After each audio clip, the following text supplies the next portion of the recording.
Check. Well, hello everybody.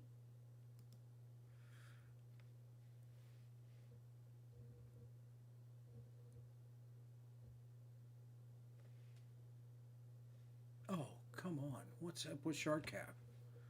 That's a second crash. Out of memory. How could that be?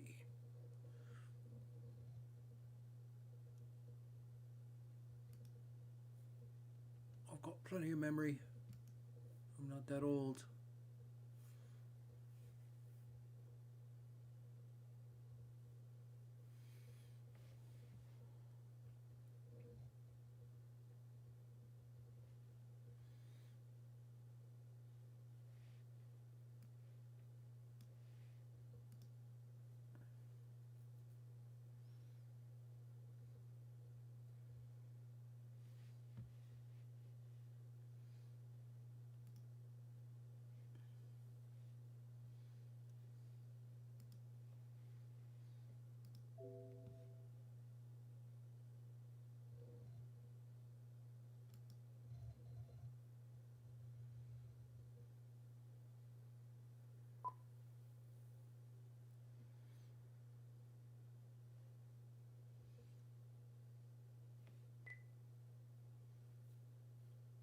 What, we're getting boops and beeps now?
All right, latte. All up in the house there. All of a sudden, this thing started taking shots and beeping. It didn't beep at all last night. I'm starting with the Pleiades, I think.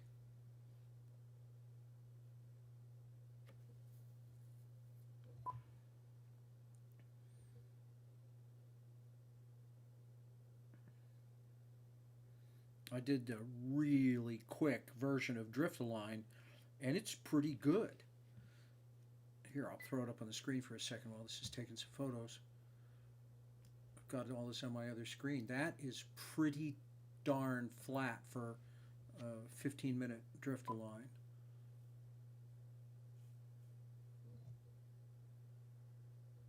Hardly any deck corrections. Everything's well within 1 degree total. 0.55. Anything like 1.25 or less is good enough to take photos with. So I'm happy about that. Now, if SharpCap, it's already crashed twice tonight. We'll see how that goes. Can you hear me? Looks like you can hear me.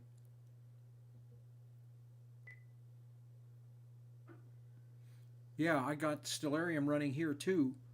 First time I've used it with the telescope. It's for a free program. It's okay. Oh no, SharpCap. Again. What is it telling me here? System string. Driver exception. Oh, don't tell me it's going to be one of these. Okay, 5x5. I know what that means. Okay. SharpCap is gone. You get to look at the picture of the low country. Where you'll be in a couple of days. Let's try a different driver for the camera, maybe. Okay, there's SharpCap again. The hints and tips on this thing are really good. I'm liking this program more and more, except for tonight when it's crashing like crazy. I've been having a hard time getting an image out of it with the preferred driver.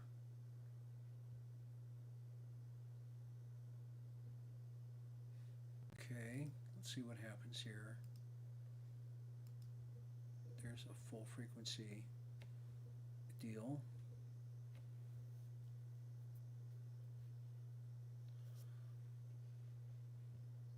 We're going to go to 8 seconds again. Try adjusting the USB traffic down a little bit, maybe. Going to get a picture.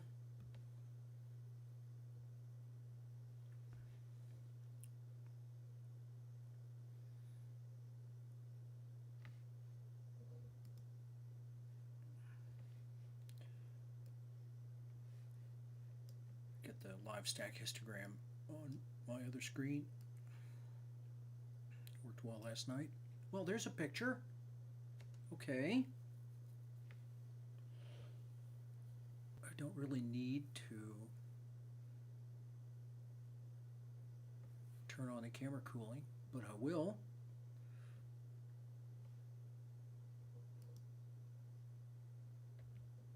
Target temperature minus 15 degrees. Let's get a little bit better setup going here. There we go. So, does that look like the Pleiades? There's an awful lot of stars there.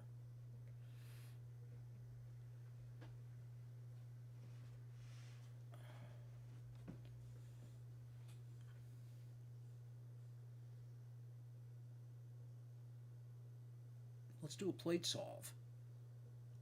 This thing just worked like a charm. It must use all the same files that I've got installed for local plate solving with Sequence Generator. I've installed a local copy of the files, and then of course, because it's on the internet, it can also check there. So let's hit the plate solve and sync here just to make sure.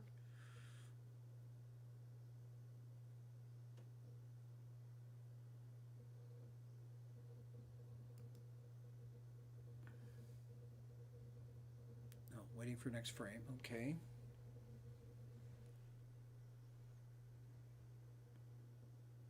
The Lazy Geek.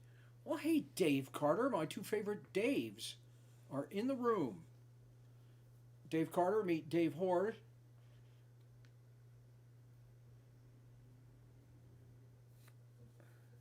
Talked to both of you guys while I was out in Arizona.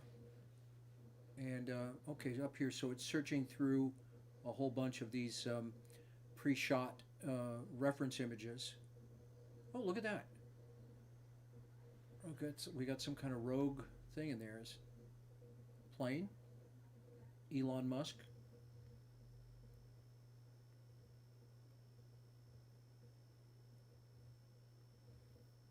Great minds think alike, don't they, Daves?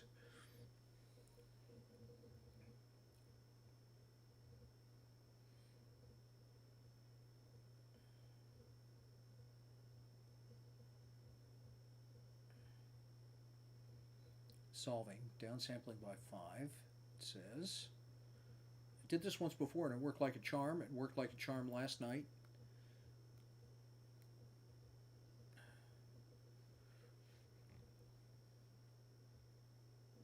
Could not align the last 5 frames, really? Alright, well, we'll let it. Oh, yeah, look at that. That must be a plane. Planes are dotted lines. Right here. The link I sent out doesn't work. Oh.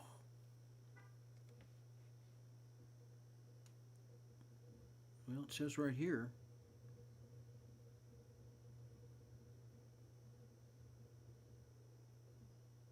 Unless that's the wrong thing. Could one of you paste? Display field of view should be around 4 degrees. This is a big wide field. I expect that some of those bright stars are the Pleiades. Could one of you go into your address on the browser and paste it? Oh.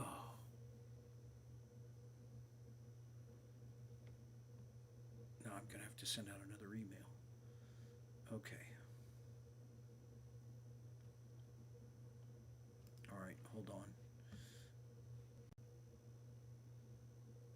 Sent.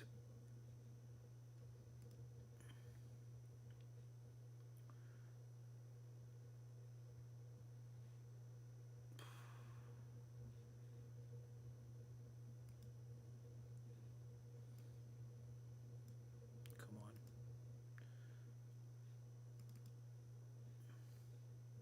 Still solving, so we'll just do this. Yeah, I'm going to send out another email saying it doesn't work, and just to search for Bill Gwynn. Okay, new email.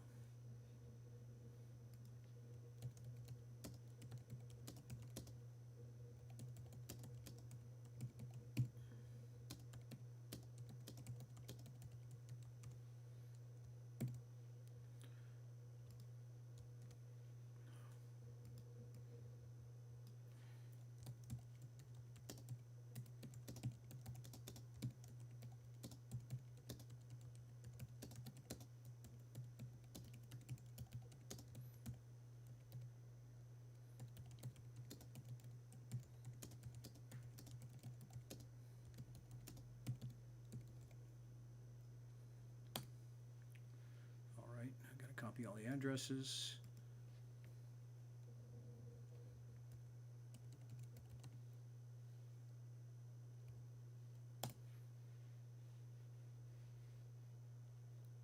Let's see, and I can get those here.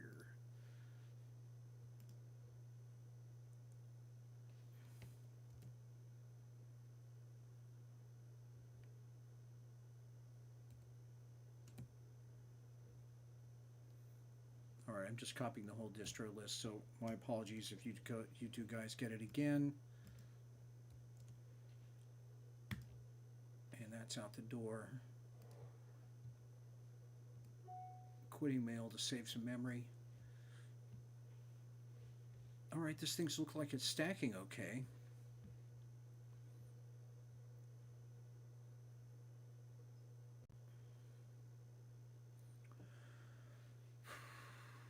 How about a little darkness? Let's get some black space, shall we? There we go. It's a little hard to tell the Pleiades apart from something else. All right, what do you guys want to see? You want to? Oh, you guys are talking insurance. All right. Well, I was trying to do stuff in the west because we're losing that.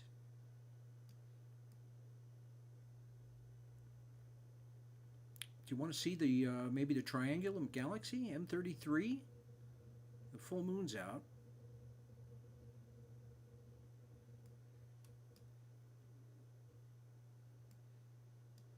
I wonder if we'll see it. Oh, there it is.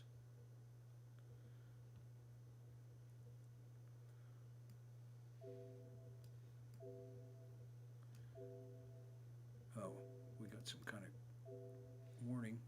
Oh, there's the Pleiades.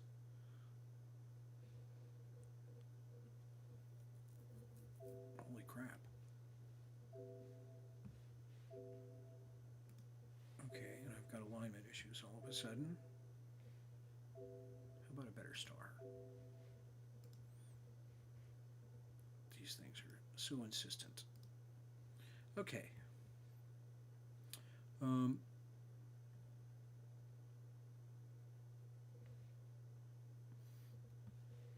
let's see here. We are going to start a new stack here. So we clear the stack.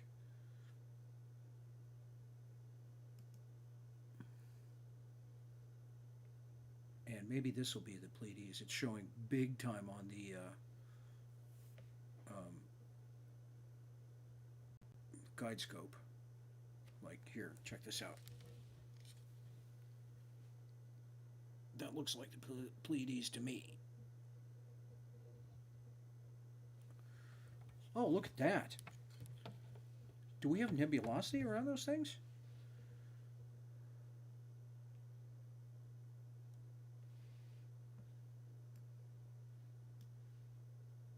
Oh, I'm pretty chuffed. Let's let it do its thing for a little bit.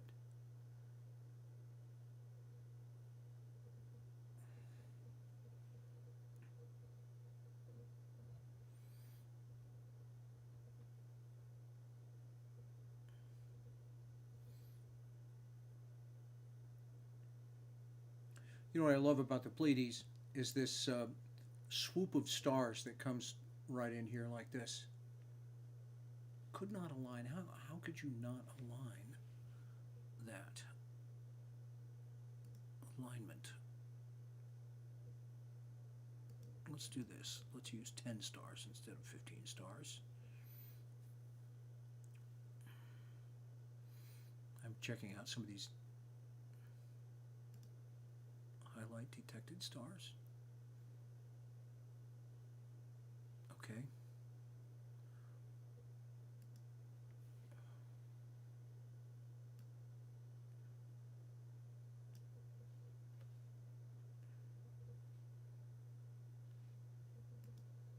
Well, anyway, that's a pretty good picture. Okay.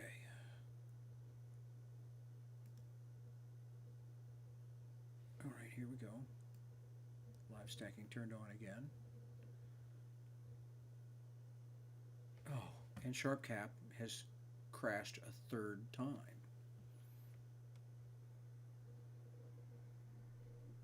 All right, well, it doesn't take that long to get it back up and running.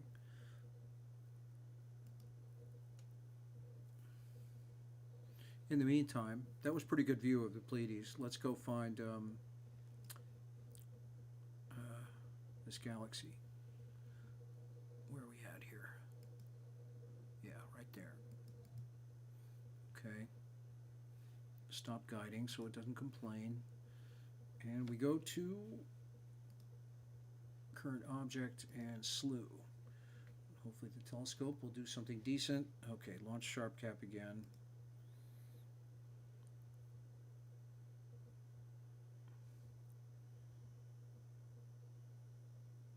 Yeah, boy, I gotta say, last night with the EQ6R Pro and Stellarium and the plate solving, it was spot on finding things.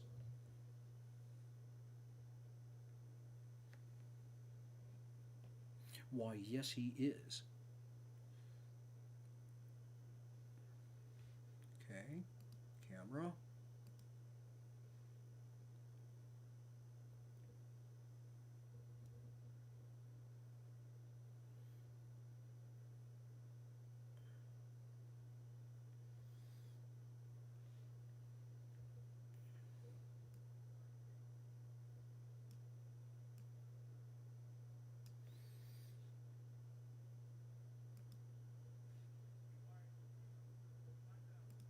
Okay, we're gonna go 8 seconds.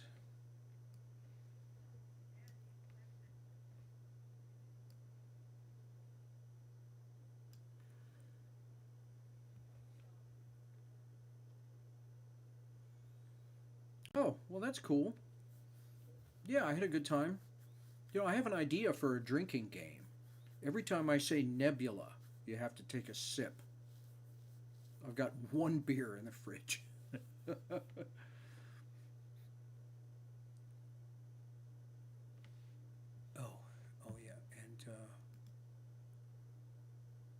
knock this down to maybe 7,200 instead of 99,000.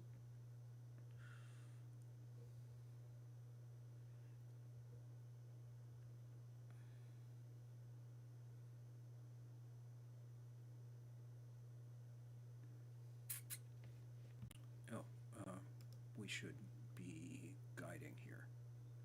Whoa, what is that?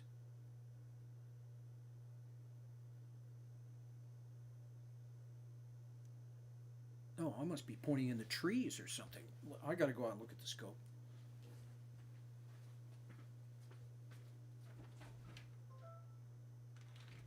Yeah, I'm looking through a tree. Well, okay, so M33. Where are we going now? Let's see here. Let's back out. Well, you can't see M33. M31's out of the question.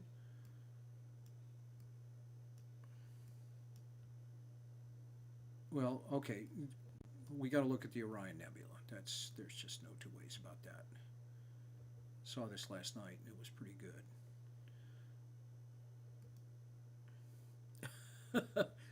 Oh, they trimmed this one bush that I had. I actually went and took a guitar cable and pulled some of the branches down.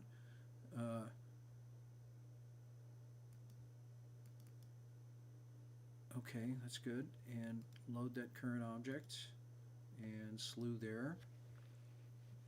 And we are going to stop taking pictures.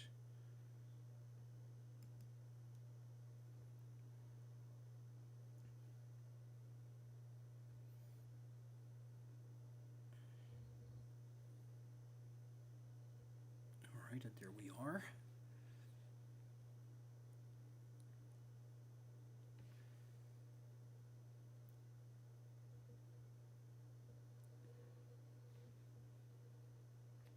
Eight-second frames. You know, it's funny. I tried taking this last night with the luminance filter and the H-alpha filter, and I thought the H-alpha filter was going to nail it.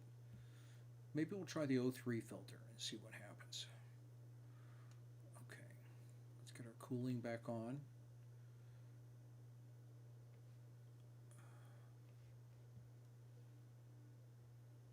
I'm going to clear again.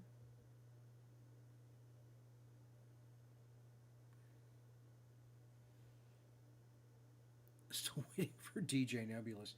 Well, I could put on some music in the background. All right, well, that's not bad for first image.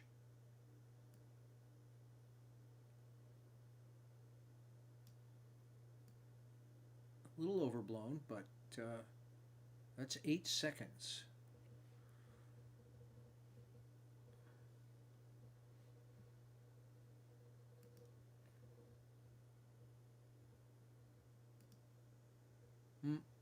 Too much. Let's try 50%. All right, now, what can we do? You know, it's good that they give you a like a levels control for this, but I wish they would give you a curves control.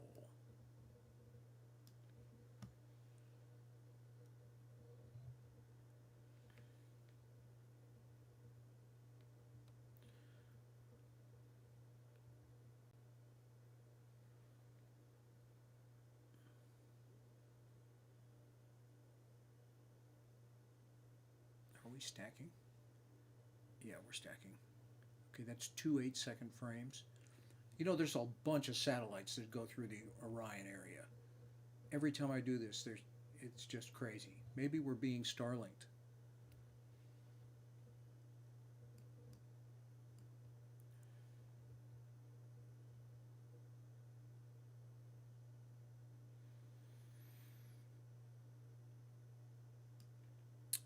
Okay, today I'm running the 4-inch Skywatcher Esprit 100 refractor, and hanging off of the back of that I've got their own proprietary field flattener, and then the filter wheel, and then the camera, and I've got a ZWO guide scope, the tiny little one that's 120 millimeters.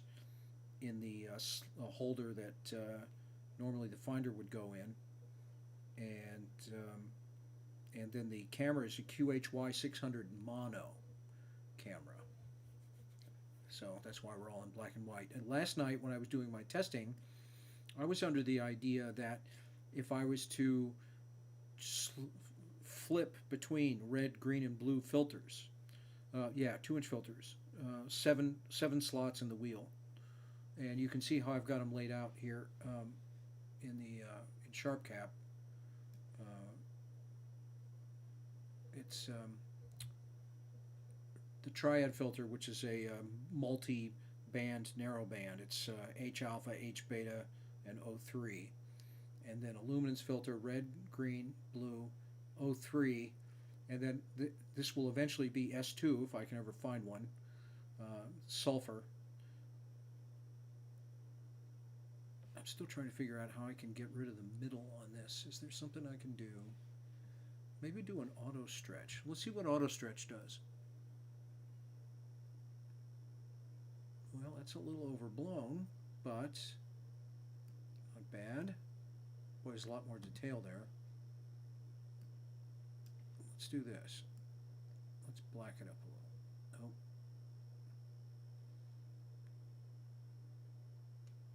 Oh. Okay, I like auto stretch. Let's back off a little.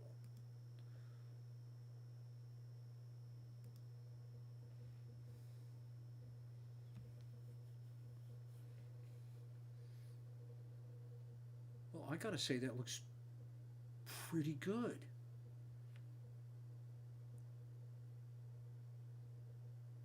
Boy, look at all the little curtainy, tufty things in there. Oh, there comes another image. This is almost 2 minutes of exposure at this point. Here's M43, the Running Man Nebula over here. I don't know. I don't see the Running Man. Oh, wait a minute. Maybe I do now. Is this his legs? These are usually filled in with pink. So he's a running man in pink tights.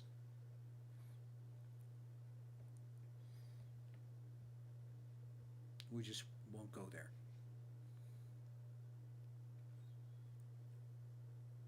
Yeah, I love this scope. And the fact that you can get, with a large sensor camera, this one's 9658 or something by 6388. What is it? Oh, I've got it knocked down a little bit, but I can see like 4 degrees of sky, which is huge for one of these cameras. So if you're going to be doing mosaics, you get done a lot earlier.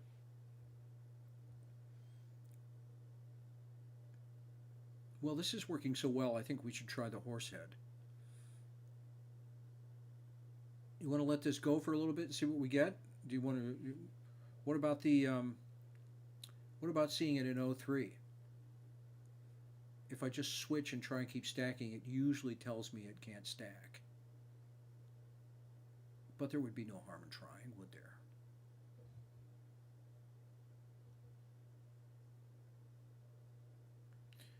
Focal length is 550 millimeters. It's an f/5.5, I think. Or maybe it's f/6. I can't remember. The Esprit 100. It's pretty fast, but it's not super fast. And I've got it on the EQ6R mount, which Dave Carter, I don't know if you saw this or not, but I'm getting excellent guiding specs out of this thing tonight. I just did a real quick drift align. Here, I'll throw PhD2 up here for a second. And that's a pretty good star lost. Am I not guiding anymore? Well, no wonder my guiding is so good. Let's try this again. That would make a good star. Let's guide on it. But it looks like the LiveStacking in anyway, but that, even if you put this down to like 2 degrees instead of 4, hardly any deck corrections. So anytime you see one of these bars, that's a correction, and they're not constant. and there aren't that many RA corrections either, and the total is down, you know, the total is 1.4 arc minutes. That's sometimes as good as I get when I'm doing it as best I can, so I'm chuffed about that. You know, I'm not sure with the flattener. You know, I tried to find specs on the flattener on the website, and they aren't there. It doesn't say how much it flattens, and it doesn't say what the effective focal length or anything like that ends up being. Um, it's really kind of a weird thing. They just say it's proprietary. Don't use anything else because this is the one that is perfect for this scope. So, well, who am I to argue? It comes with it.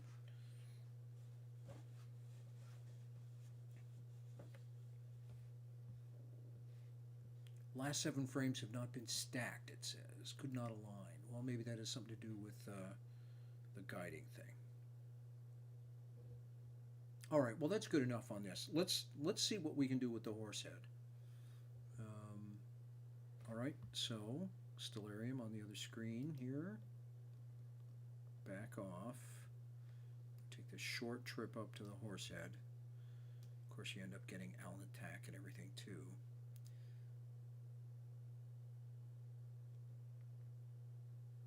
Let's see here. What's the closest thing to the horse head? This thing, I guess. Whatever that is. Come on.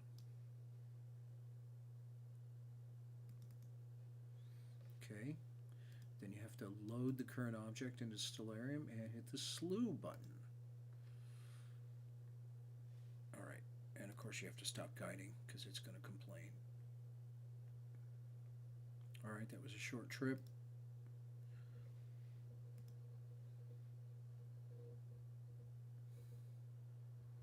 All right, let's find a good star to guide on. That looks promising.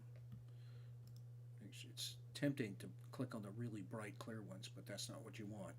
You want the ones that won't saturate because they present a smaller point for the camera to follow, and so your guiding is better. Like, the weirdest thing in the world would be to like guide on Vega. All right. Well, that's not bad. Okay, dismiss this nuisance warning.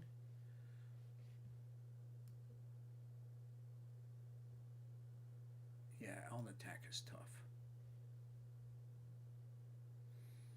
All right, now the horse head is very prominent in H beta.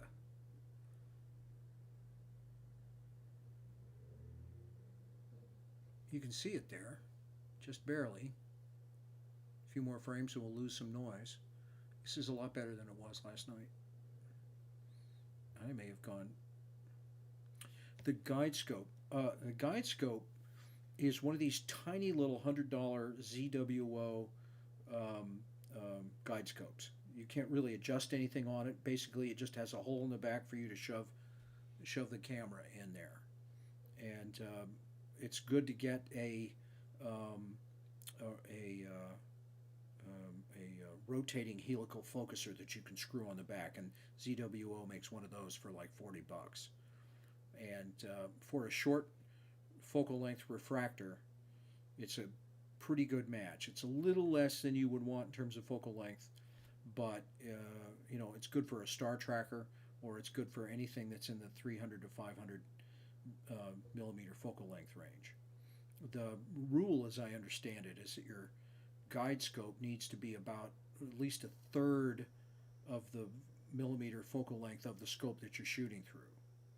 So when I'm working with the 2000 millimeter Ritchie Chrétien, I've got a 240 millimeter scope with a Barlow in it, which makes it 480, and that gets me a lot closer. It's a little murkier, but yeah. While you're seeing some of the curtain there for this, let's histogram a little.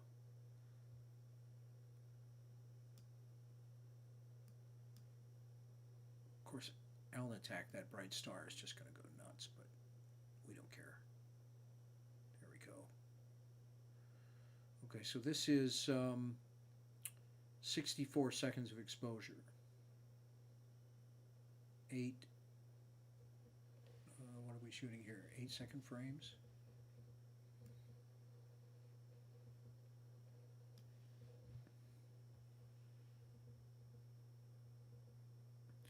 Yeah, that is diffraction.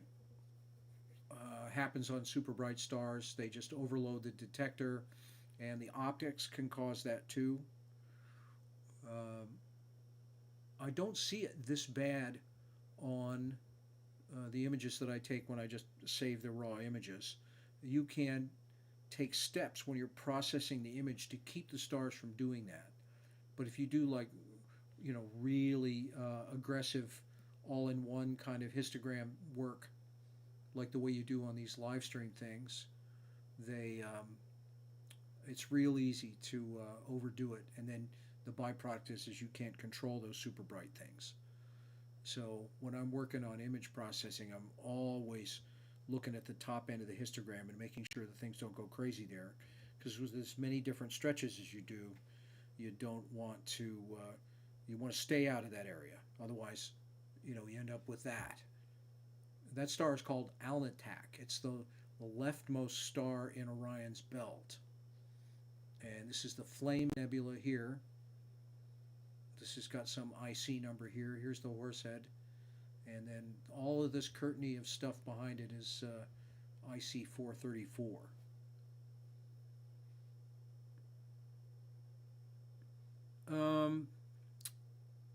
Does the pattern reflect the level of focus?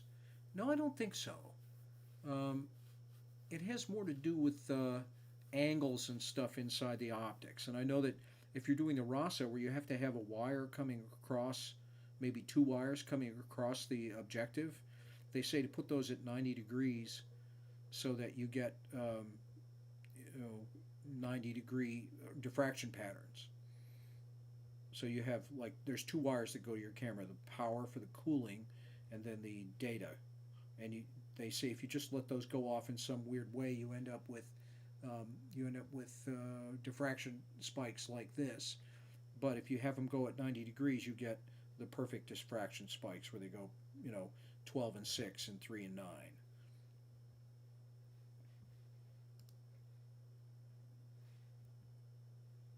All right, that's looking good. So just for shits and giggles, this is 2 minutes and 32 seconds worth of integration time. Yeah, last night I could just barely see this. This was, the moon's a notch farther away tonight than it was last night too. Okay, something else. Want to try the Rosette Nebula through the H alpha filter? That would seem like a worthy endeavor.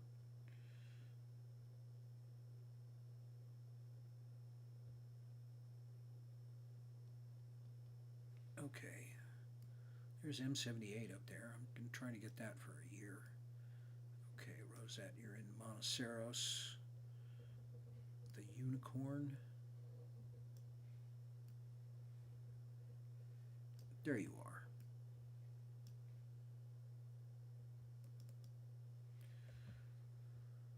Okay.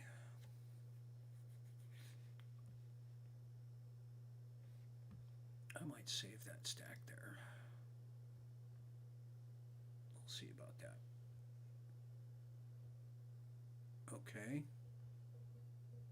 Let's clear this. We're going to head to... Okay, stop guiding. No complaints. I hate it when it complains. And load the... and current object, go there. I just love how this thing is just nailing the targets.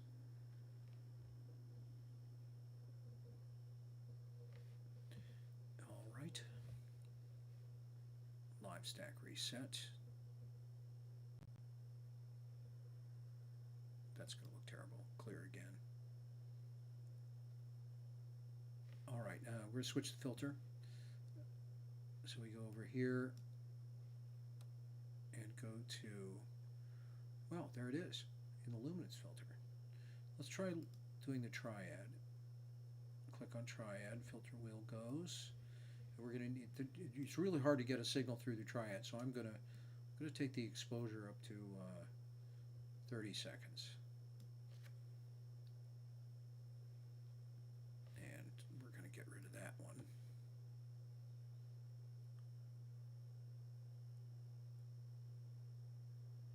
Oh, that's not bad. Let's back out a little bit. Let's 25% mag. Oh, this could end up being okay. I'm going to reset it though.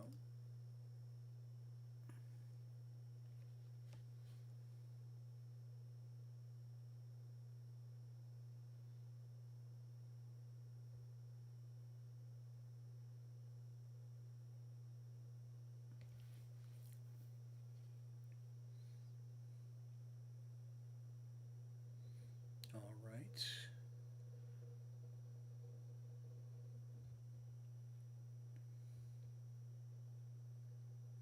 First image should be coming in here pretty soon.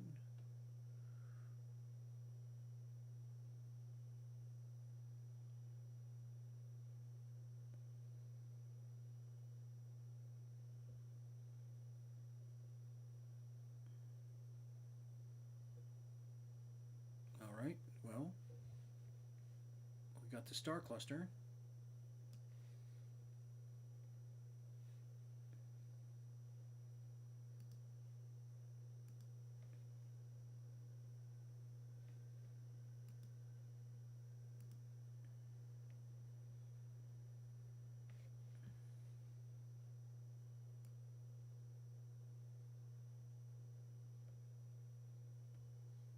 Oh, there we go.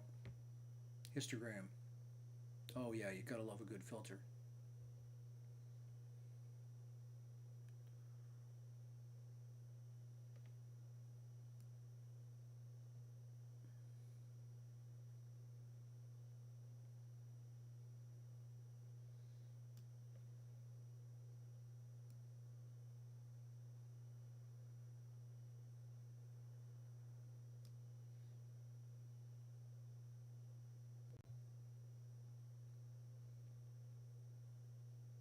Yeah, right there, that's the power of a narrowband filter. 1 day past full moon, and that is a minute and a half exposure. Imagine what 4 hours would be. And that's not even guided. I forgot to start guiding again. All right, get that special star. Back to guiding.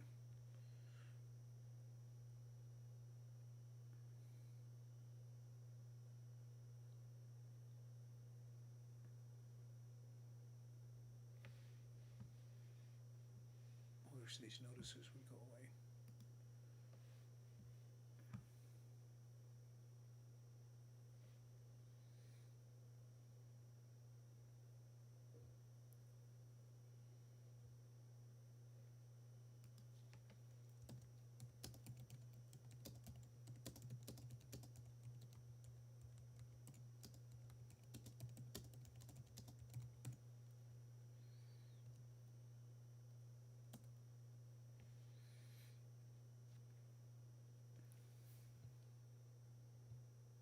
I like how it gets less and less noisy as the images come in. We're up to 2 minutes and 40 seconds of integration time now.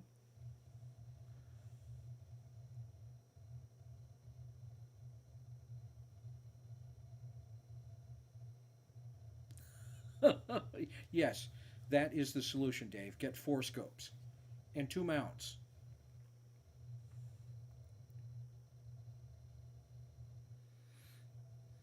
Yeah, I put the camera on the telescope with the um, long edge of the sensor going left right, and when you put stuff on an equatorial amount, they really spin around. I tell you, both of you guys should go get a Raptor 61 from OPT. But you've heard that before, haven't you? All right, well, this is building up. I'm going to go into the kitchen and get my last beer. Should we start the drinking game? All right, every time I say nebula, you have to sip.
Okay, I'm back. Cheers.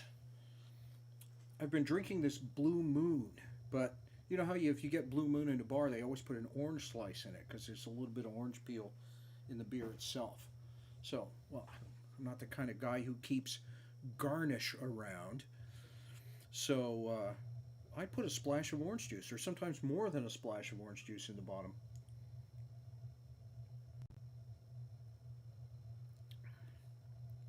Oh, okay. Well, I'll try not to say nebula too many times. That was a freebie.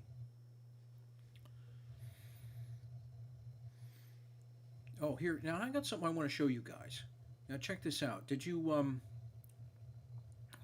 read my Facebook post or my my Facebook post about the robotic telescope? Yeah, I had to get it when I went to see Mom. I did a Facebook post about taking an image of the Tarantula Nebula in the southern hemisphere with a telescope in Australia, from a place called Telescope Live. Okay, well, you know what's great about Telescope Live is that people can elect to let you download their data and process it yourself. Um, and so I went and I wanted some practice in processing Hubble palette images. You know, where you've got the hydrogen mapped to green and the oxygen mapped to blue and the sulfur mapped to red, and because it's hard to make those things look right. So I downloaded the set and started processing it, and I'm not sure if I like what I've got, but this is what I came up with. Um,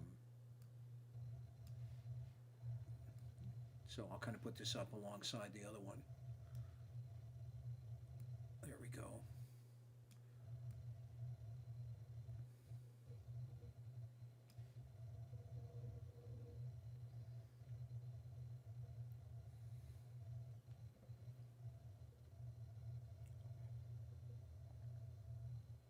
So they have pro what they call pro pack or pro something where you can download people's files. They've already been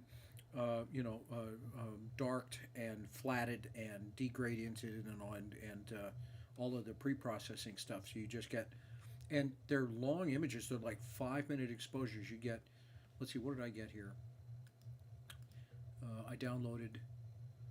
There were 5 minute exposures in the batch and 10 minute exposures in the 10 minute exposure. I'm lucky if I can get two before things start going crazy. But you get a bunch of H alphas, a bunch of O3s, a bunch of S2s, and you just stack them together and process them in Photoshop. You throw the hydrogen, the H alpha, into the green channel, and then you start monkeying around with the color and try and get stuff together on there. But let's do it. There's an amazing amount of detail. Like, I just love Oops, don't do that. I just love all of these little janky, you know, mini pillars of creation things coming in here.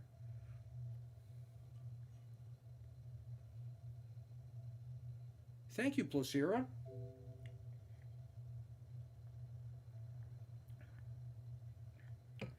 Yeah, it was. Yeah, first light video was of the rosette, and that ended up being a pretty good image. Um, I'm probably going to shoot it again with the mono camera. This was taken with a Finger Lakes FLI something or other, which is some seriously expensive gear, but it's got large pixel size. You know, all the CCD cameras had pixel sizes in the 6, 7, 8, or 9 microns, and the CMOS cameras are more like they're more like 3.75 or 4.2, and so you just get better detail, and you've got larger sensors. This was like 4,000 by 4,000, and so I've got a 9,000 by 6,000 essentially with 3.75 on that mono camera, and boy, if you get it in focus, it's really terrific. But I love all this janky stuff, and you can really see it in the in our version of it. You know, all of this thing that always is in the front.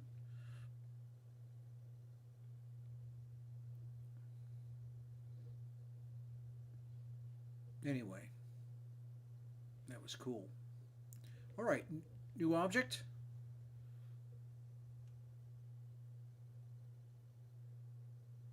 Yeah, that's about right.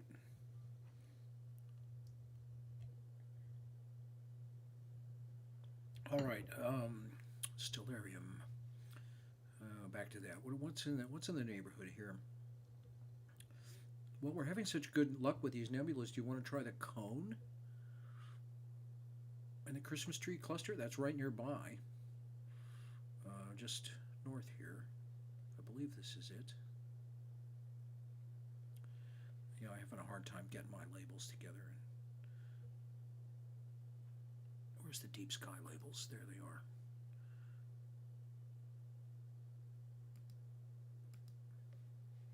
Oh, come on.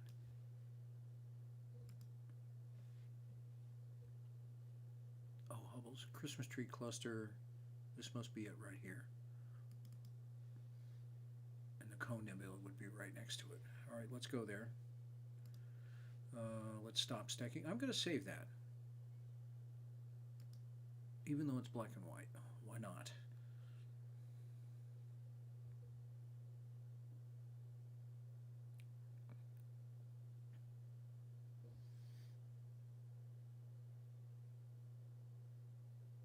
Okay.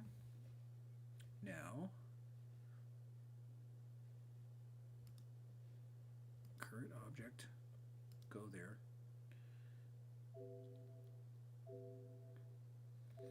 The scope is kind of out on the sidewalk in front of my condo. Oh, sorry. I'm sorry. I really apologize, PhD 2. I know you were busy. And I just slapped you upside the head by slewing without stopping.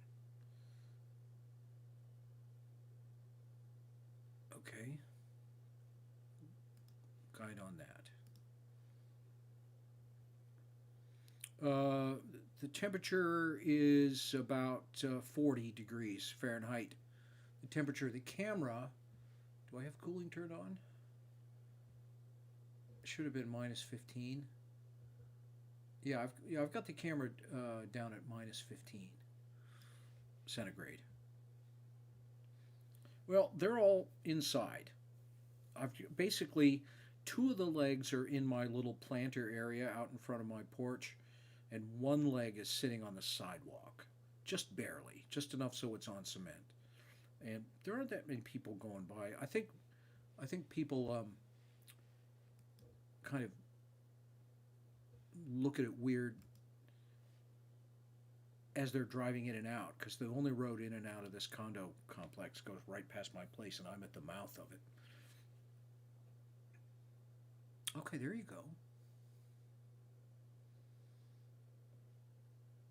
This again still has the triad H alpha O3 filter. We'll let a little bit of this integrate. Bortle here is in the 4s, like 4.5 or something like that. Sky quality meters usually around 20.5 or something. The Deerlick place is Bortle 3. And I didn't think that would be all that big a difference, but when I was up there in October, it's a big difference to go from 4 to 3.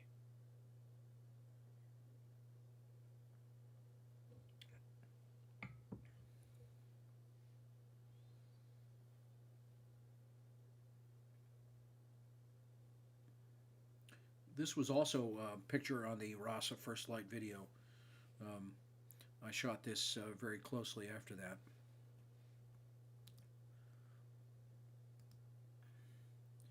Wait for a couple more images to come in. What do we have here? 1.5 so far. A little histogram game, perhaps.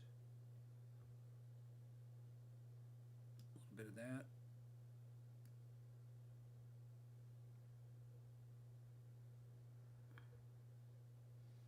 There we go. This is actually a really complex area. There's a lot going on in here, which I noticed when I started cleaning my image from the last time. Here, let me get that up. Let's see, what was that? That's going to be cone 2.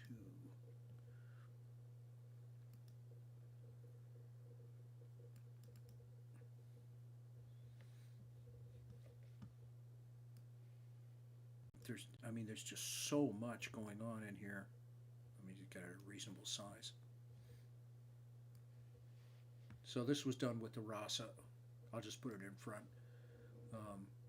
The image on the screen is turned 90 degrees clockwise from this. But here's the cone nebula right there. And then the Christmas tree cluster is all of this stuff here. And then all of this down here is referred to as the Fox Fir Nebula. Oop, nebula.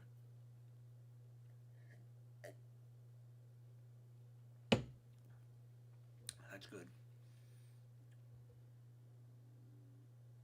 And that was shot with the one-shot color on the Rasa. That was my second attempt at taking that shot. Okay, what do we got here? Here's the cone. See if I can do a little better here.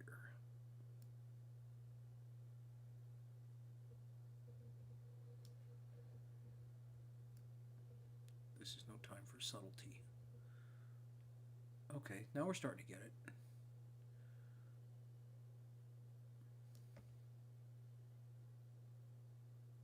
So this is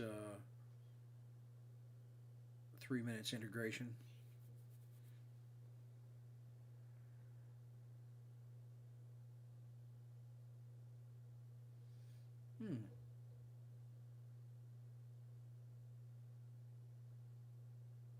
Looks like my... Oh, you know what's in here that's interesting? Look over here. This right here. I saw this show up, and it looks like a little fan or a swoop or something. That is Hubble's variable nebula. Apparently there's a variable star in there, inside this thing.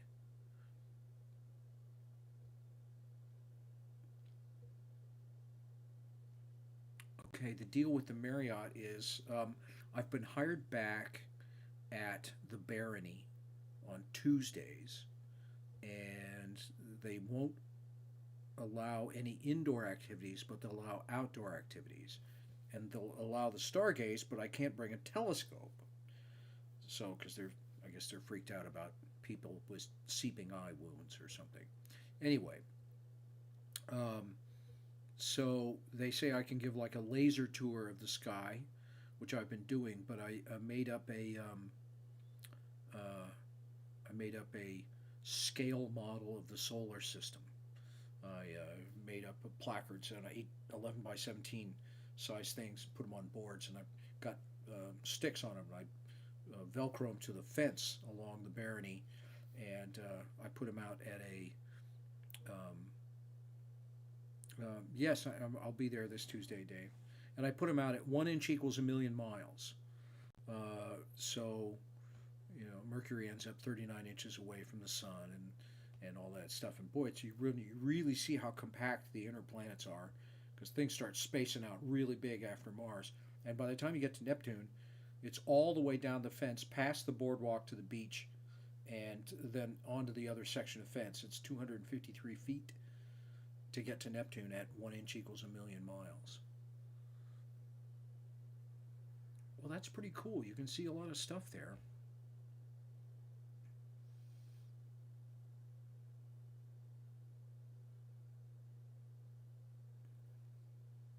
Yeah, Hubble's variable nebula up here is very cool. It showed up in my other photo, and it looked like an error. And I looked it up on the map, and it's like, oh, well, that's interesting. It's a very unique thing. I haven't seen anything like that before. Let's see. I see something here called the Intergalactic Wanderer. I don't think we could pick that up. Okay, what do we got here? Next target. Yeah, I'm there this Tuesday. Oh, I answered that, didn't I, already? What else? Something in this neighborhood would be good.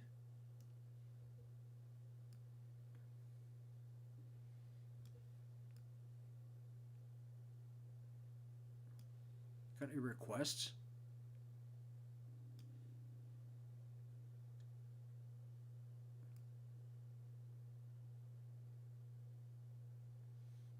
Oh, I like M46 and M47, two star clusters right next to each other. Maybe I can get them both in the screen. Yeah, we're up to 7 minutes integration on this cone nebula. That's pretty good. Things are getting a little blurry though.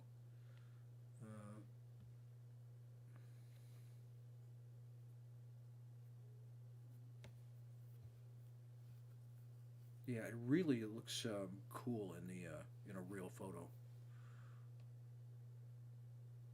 Yeah, let's look at M46 and M47, because one of these two, I believe it's M46. There's a planetary nebula that looks like it's around one of the stars in the.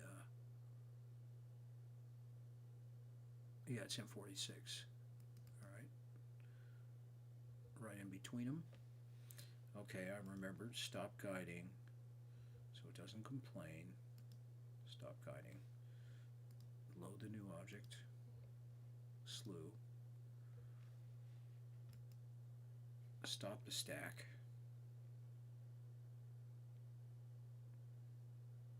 VDB 78.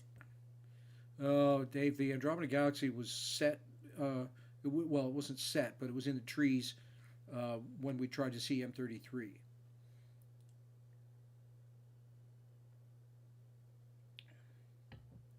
Okay. Now that we're here, we'll start guiding.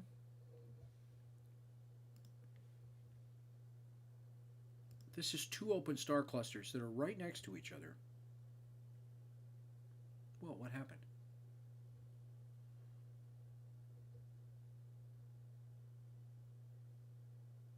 Is the telescope moving? Oh, still slowing. There we go. Expect everything to happen instantaneously. All right.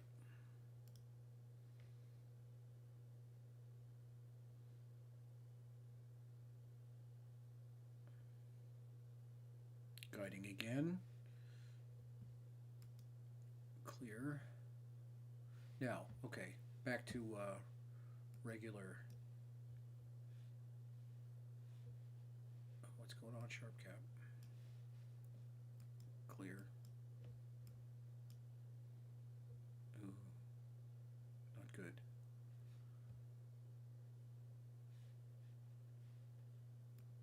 There, okay, it's back. We definitely want to get out of the triad filter. We're going to go back to the luminance filter. which is the filter most like no filter. And we don't need 20-second exposures. So we're going to knock that back down to 8 or 4. There we go, that's close enough.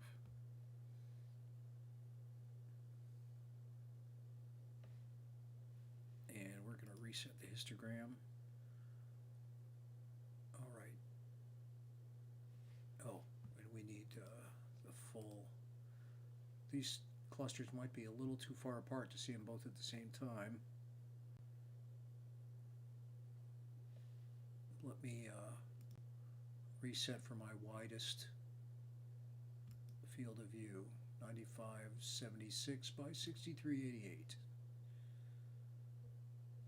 Of course, clear that stack.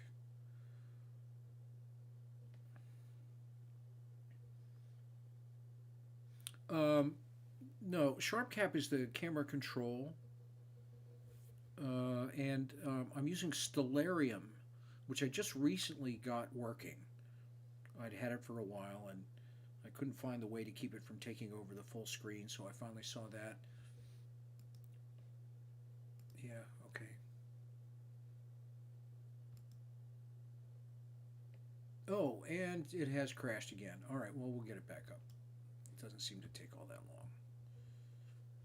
This video doesn't end up being the best example for SharpCap stability. So we're using Stellarium as the sky map program that also can control the telescope. I'm using EQ Mod as the ASCOM software to control the EQ6R Pro mount. EQ Mod looks like this. It's I'll throw it up here real fast. You know, and there's a mini version of it here that you can use. It's really pretty good. It just looks kind of like an 80s video game. I guess these people just can't hire a good graphic designer.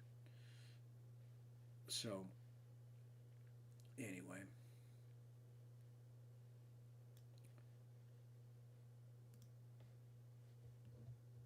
Okay, what do we got? We have to connect to the camera. That was working well.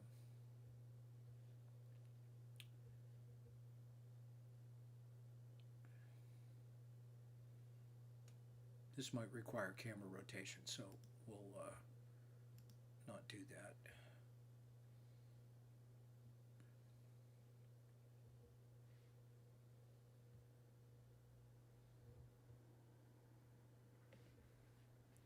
Okay, 4-second shots.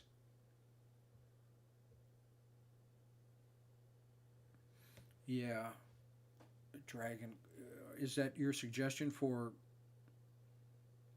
Yeah, so Stellarium does work with EQ Mod. EQ Mod is just like the driver for the mount, and Stellarium knows how to talk directly to that. Stellarium is Windows, and EQ Mod is Windows only. I'm running all this on my Mac here, but I'm running it all inside Parallels on Windows 8.1 in emulation mode. Under what they call coherence, where it just kind of makes it look like the Windows are Mac Windows. Okay, so there's one star cluster up there at the top.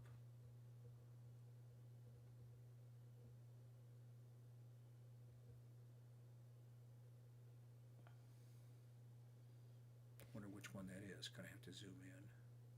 Maybe these are just a little too far apart to see them both.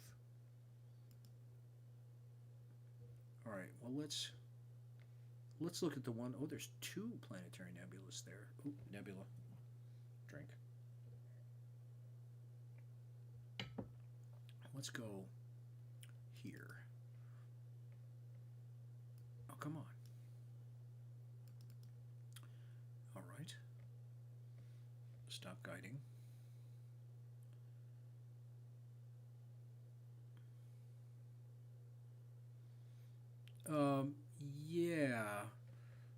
you can make the connection to the mount wireless. You can use one of those Sci-Fi things that simulation curriculum uses, and come into it via the USB port. And that I've done that before. That works. And okay. Oh, you know what I haven't done? Let's do the LiveStack thing.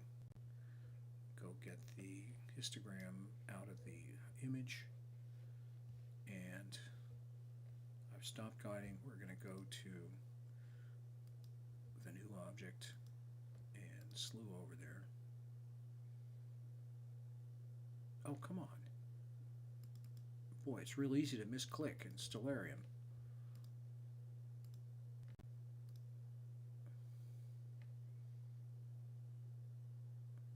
Okay, settle. Yeah, that could very well be. It's pretty complicated. Yeah, perhaps running this whole thing under Mac emulation or Windows emulation is a deal, but it does work, so I can do that. And I've got 4 different Windows programs running. I've got EQ Mod, the control panel software for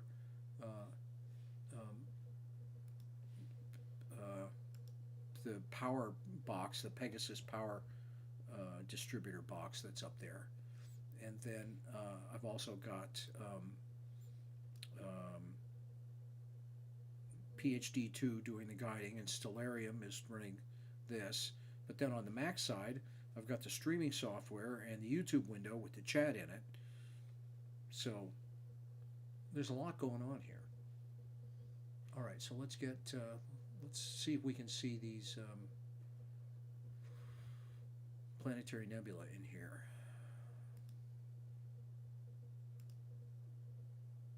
Oop. A little streaky. Pretty sure that's the cluster. Let's go back to 50%.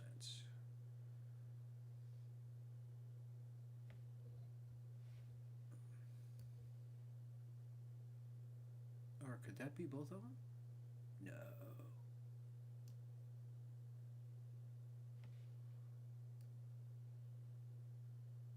Boy, it sure does look like 2 star clusters, though, doesn't it?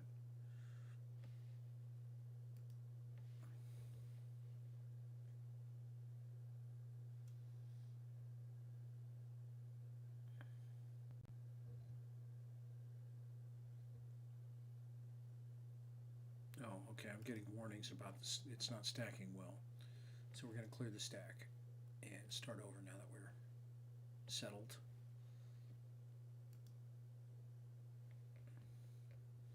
We're looking at M46.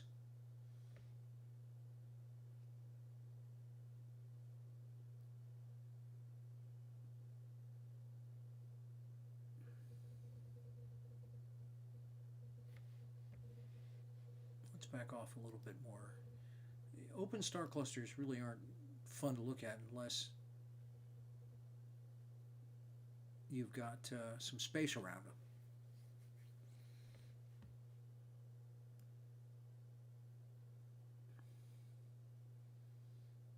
I really love these in the telescope. It's 2 open clusters right next to each other in the sky, so it's easy to find, to show them to people. And they have really different characters, and one of them has that Planetary Nebula in it that, well, it looks like it's in it, but actually the distances on it say that it's way behind, but it looks like it's right on the outskirts of it.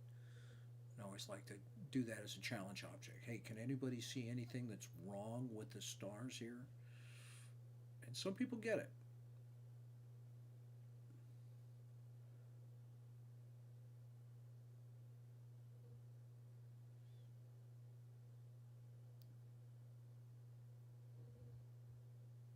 It's usually right on the outskirts.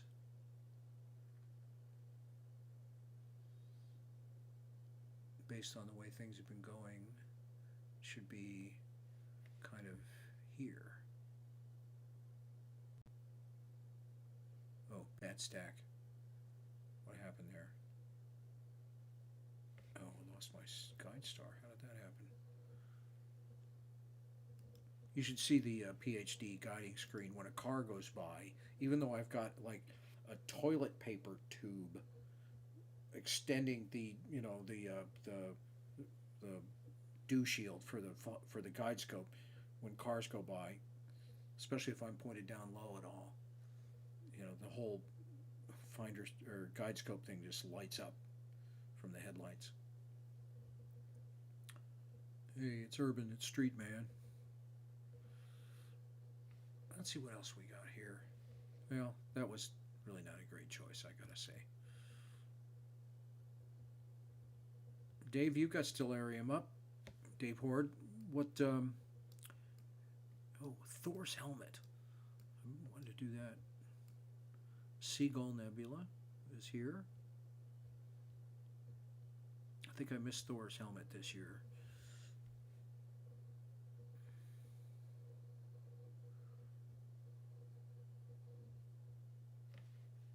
Let's clear this stack while we're deciding.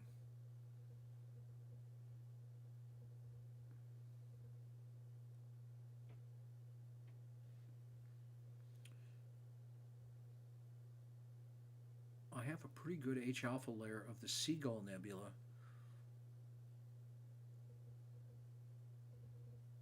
From last year on the Rasa.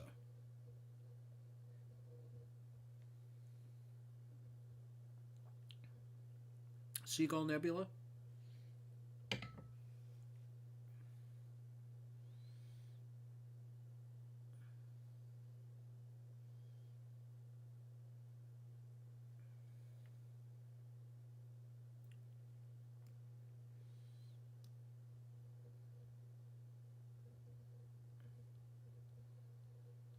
Is that your choice? Okay. All right. Well, this thing's pretty big. Let's just, there's a lot going on there. All right. There's the Seagull Nebula. Stopping guiding. Loading the object, current object. Slew the telescope.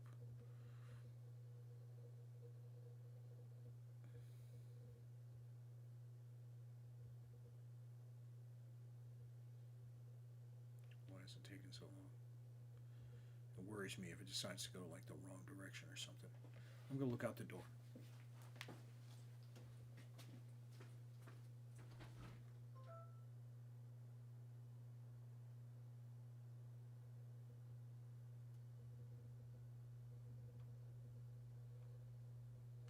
Oh, had to do a meridian flip.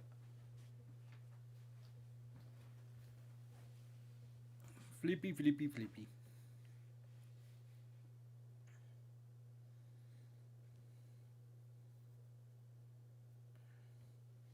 I gotta say, the more I use the EQ6R Pro, the more I like it. Here it comes. And arrival.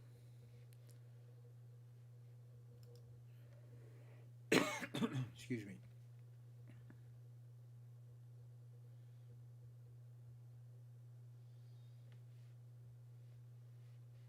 Okay, clear the stack.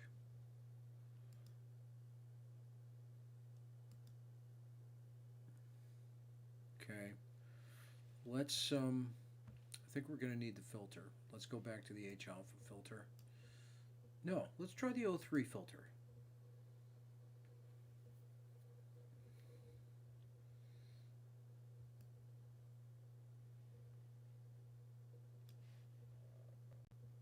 And because I didn't try that last night, let's go for 20 seconds exposures.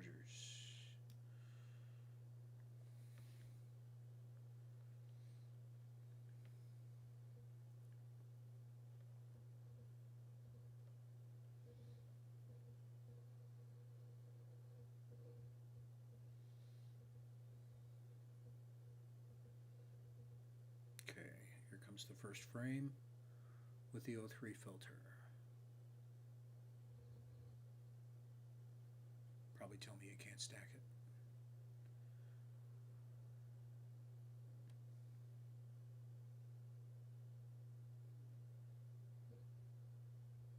takes almost 20 seconds to transfer the image from the camera over USB 2. Even though the camera is a USB 3 camera, the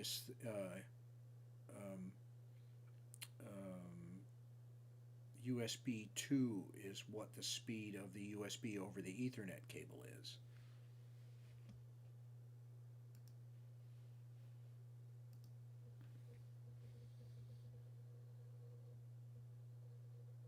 Okay, yeah, we got to re-clear.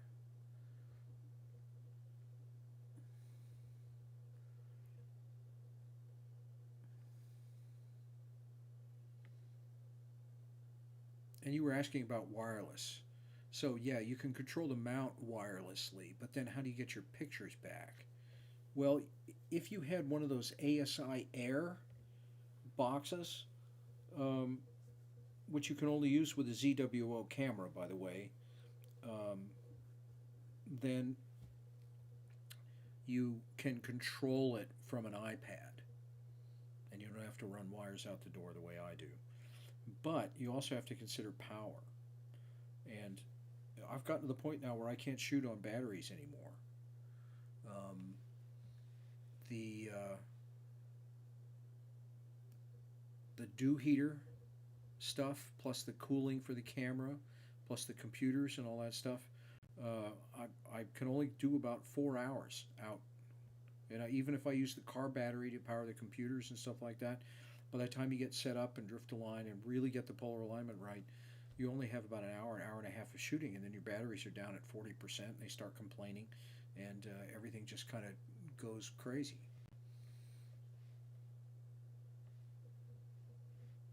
Okay, what do we got here? Okay, so we got 4 frames stacked now on the Seagull. 80 seconds. I'm histogramming this thing like crazy. That's better. This thing is pretty faint.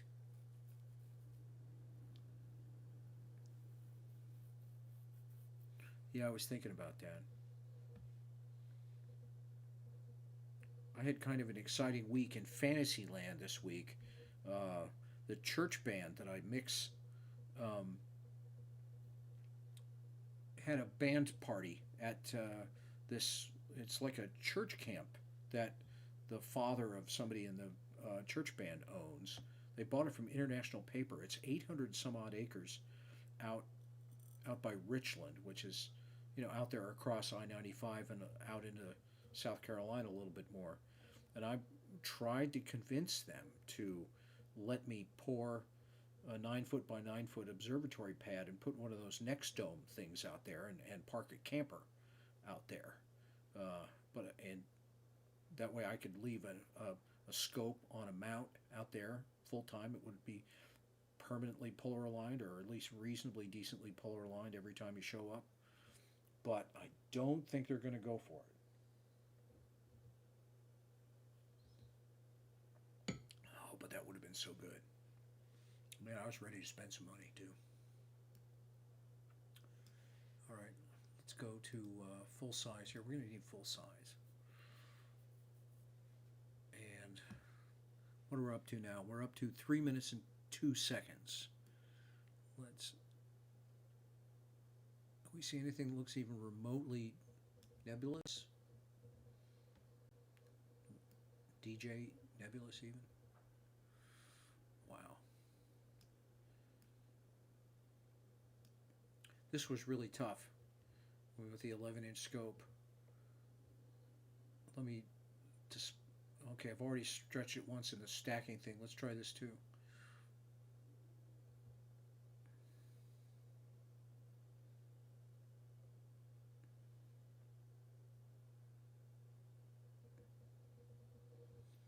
Well, that's a lot of stars. I don't see much nebula though. Maybe it's not an. Is this an emission nebula, Dave?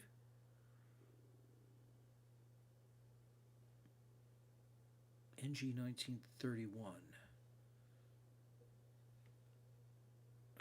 Tell me about that. What is that? Is it associated with The Flaming Star Nebula.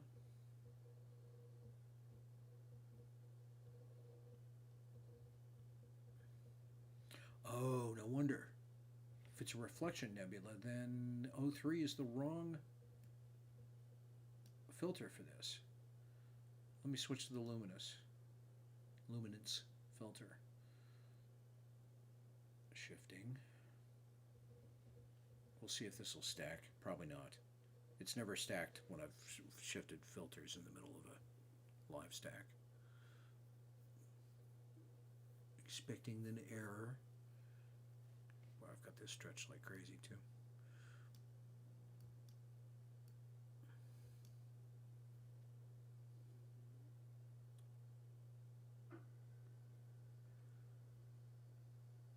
You know, I tried to take a. I thought what I got was pretty good data on the Witch Head Nebula. Oh, it's near M36. Okay. Let me go find that.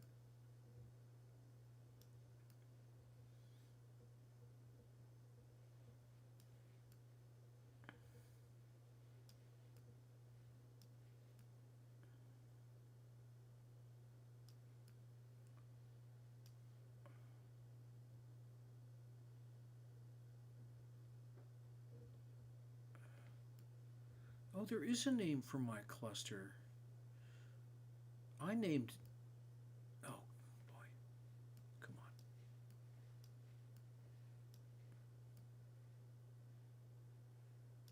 on. I named this cluster in Auriga the Diamond Dust Cluster because it didn't seem to have a name. But here it says it's the January Salt and Pepper Cluster. Sounds Hallmark to me. Okay, NGC 1931, near M36, you say?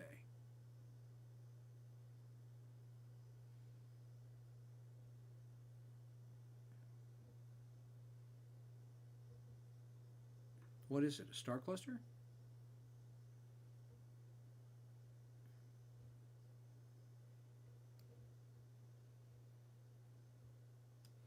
You type, there's a way to just type in something to go find, isn't there? Oh, yeah, here.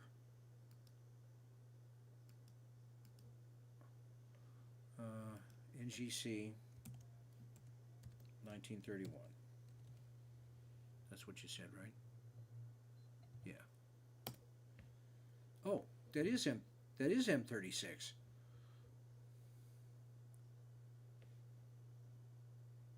Okay.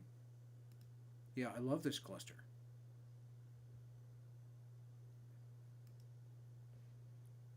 Okay. Selected. Current object loaded. Slewing. Oh.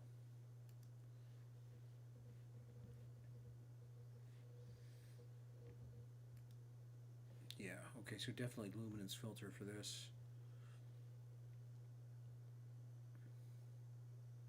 There we go.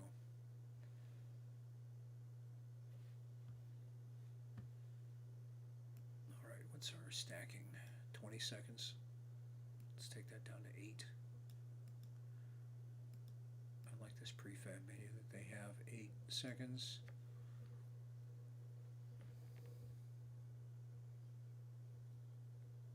Oh, we should be guiding. I can even see this in the guide scope.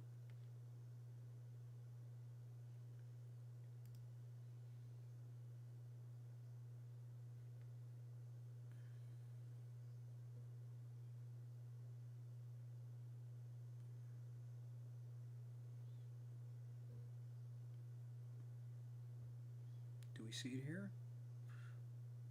There's a lot of really teeny tiny fine stars in this. It's not particularly large.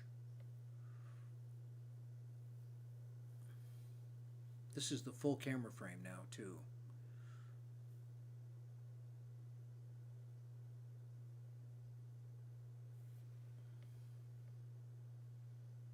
This is a 4-minute exposure.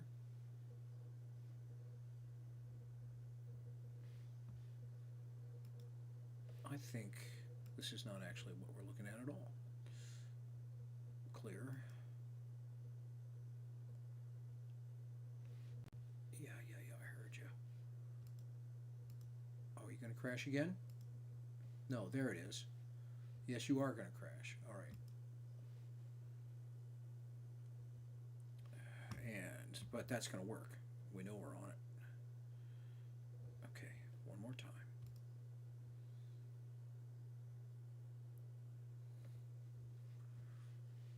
Yeah. Quickly.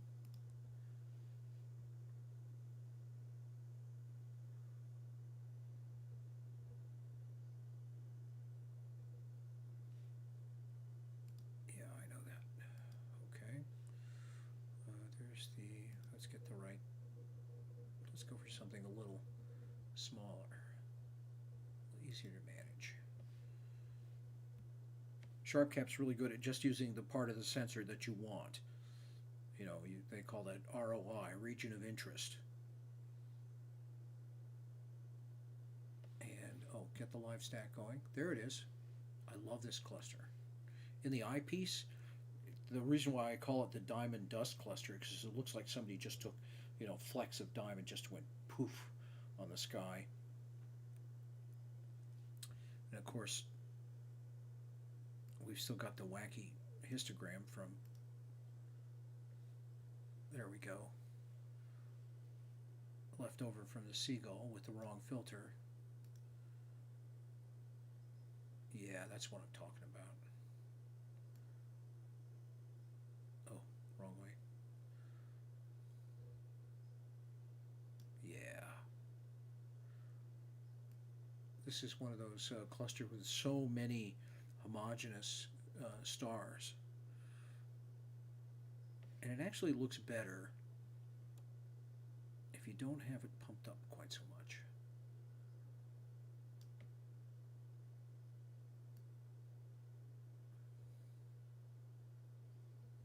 Oh, a little too much black level.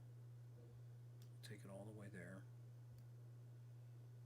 This is really good practice for, thanks for being my guinea pigs.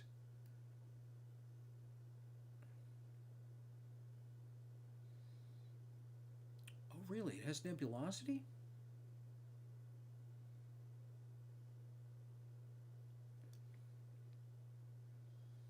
There, that's about what this is supposed to look like. We'll let it integrate a little more. This is 19 frames for 80 seconds of, or 20 frames for 80 seconds of integration. That's almost in the center of the frame. Oh, nebulosity.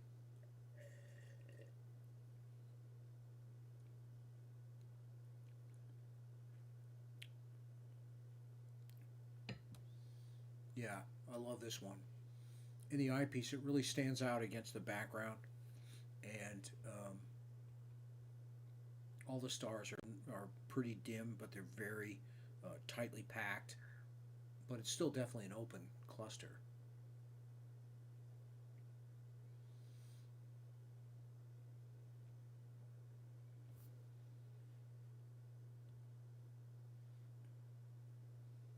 Yeah, see, here's the region of interest feature. You set your capture area by pixel sizes.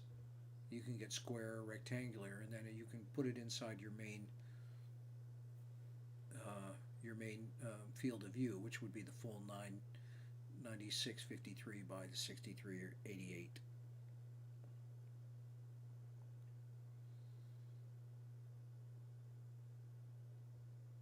Okay, that would explain why it's dim. 4,000 light years. Yeah, that's kind of far away. Although it's not as far away as M11. I don't think. Dave Carter. What is my opinion of the Canon RA? I don't really know. I don't use those kinds of cameras to do this. I always just bought the dedicated astronomy cameras. Trevor Jones at Astro Backyard, I know how much you love him. He swears by it. You know, he's probably been through 3 generations of the DSLRs. But, you know, I think if you want to shoot one-shot color, you should get a dedicated one, like the QHI 367, or I forget that. What is the? Is it the 267 by ZWO? It's really hard to get service from ZWO though. Okay, so that's 3 minutes on this star cluster. That's enough. That looks really good. Let's zoom in a little bit and see what it looks like at 100%. I know it's not particularly flattering.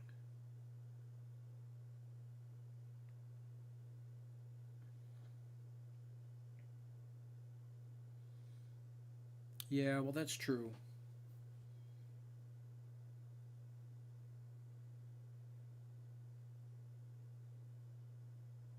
And you know, you've got a real rockin' DSLR camera to use for any other camera things that you might use. Let's put this at 50% and see what that looks like. Yeah, that's one hell of a good looking star cluster. I gotta say, I like that. All right. Back to Stellarium, looking for a good target. Well, let's look at the flaming star, because while we're in this area of the sky, I see 405, as I recall. I got a pretty good picture of this the other day, or what, a couple months ago. Let's go. Yeah, it's true, $2,000. Well, and I'm not sure if you would mod it for that.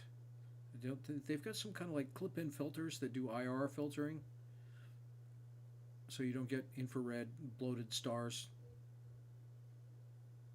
Most of the filters I have IR filtering built in to them.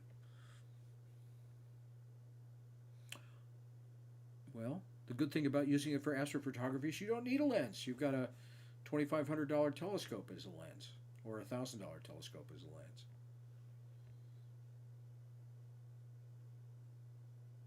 Okay, I'm going to save that stack.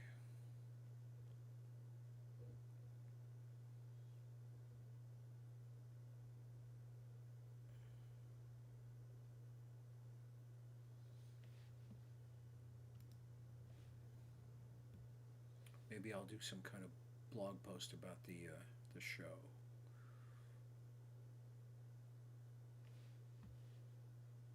Okay, I get it. Clear. All right. Oh, maybe we should go nebular filter on this. What do we got here? What's it called?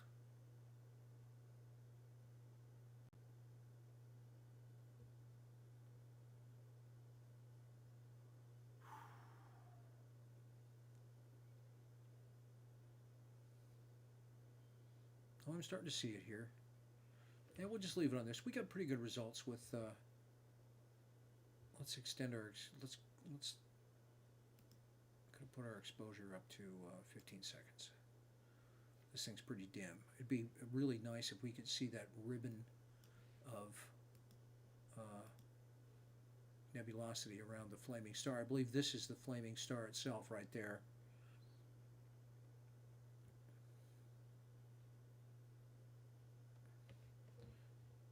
And we're going to pump this up a little bit. While we're waiting for that to integrate, let me pull up the astrophoto that I took of this not too long ago. Here it is.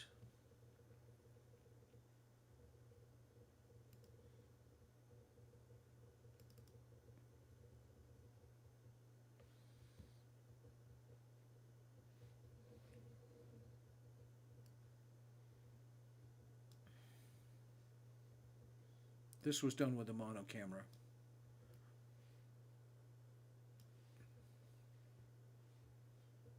So here's the flaming star, and you can see that kind of blue stuff that's around it. And then this swoop of stuff that goes off. I didn't even know that was there, because most of the pictures I was looking at online were just closer in than this. And then there's this whole other complex of nebulosity down here that was in the frame with this nice, multicolored star cluster right in the center of it. I thought this ended up being a good, one of those serendipitous targets of opportunity to get those bright stars and the two different things, but two different nebulas. Oh, there we go. Does that 2 sips? And but even if this is the great thing about the mono camera, is that even though you zoom in, you can go in pretty far before it starts looking ratty. I mean, that's in pretty close. And there's still lots of tiny little detail, especially in these dark things. I worked really hard to get those to pop out.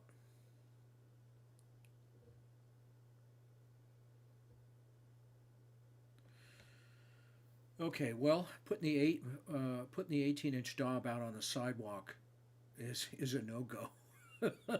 You can't put one leg in the garden or 2 legs in the garden.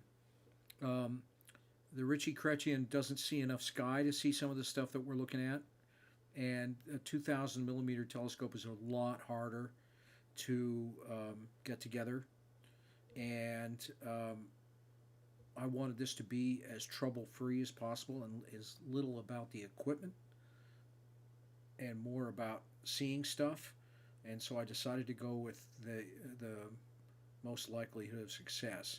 And I can't put the Rasa or the Ritchie Chrétien on the EQ6R Pro. I mean, technically I could put the Ritchie Chrétien on the EQ6R Pro because it's listed at 44 pounds as a weight limit, and the RC's 35, but by the time you add on the guide scope and the camera and the filter wheel and all that stuff, I bet it's up pretty close to 40, and you just don't want to get that close to the mount's weight limit. And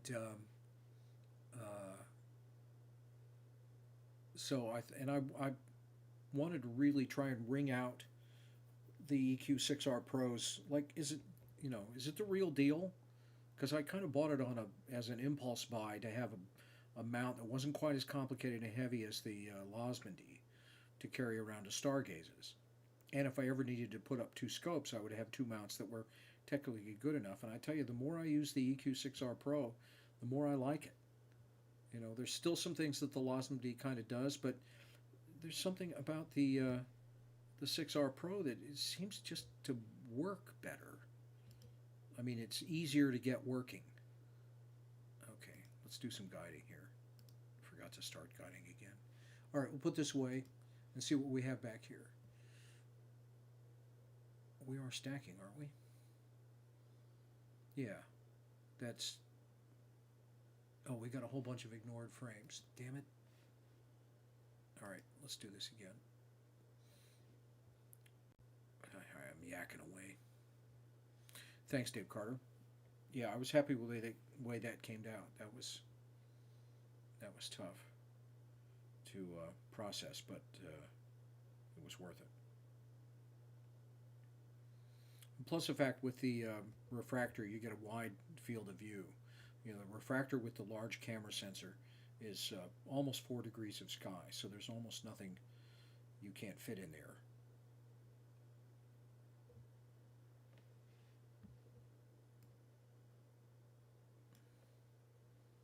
Okay, let's try this again.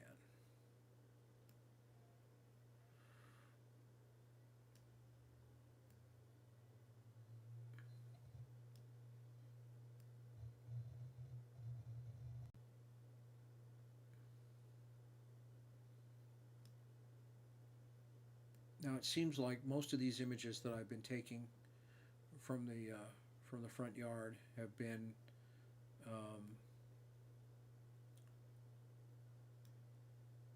I end up taking about 45 minutes each on red, green, and blue, and then maybe an hour of the H alpha stuff through the triad filter to use as a luminance layer. And you really need to take a lot of exposures with it because the filter is doesn't let nearly as much light through as the other filters.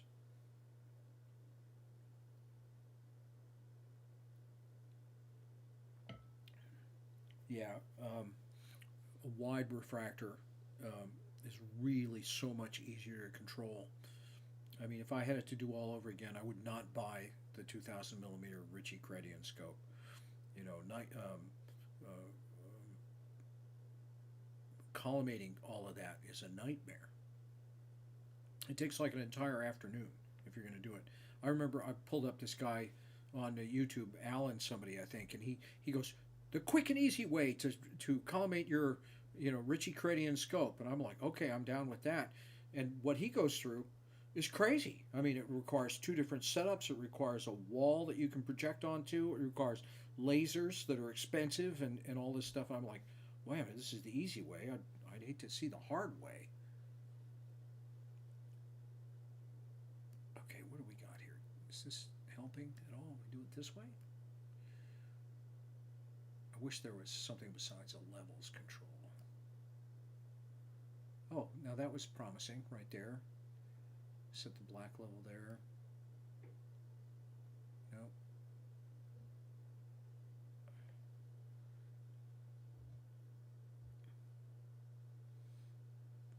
No, I wouldn't have, because a heavy telescope needs a really big mount. You don't want to really get anywhere within 15 or 20% of your mount's rated capacity, I think.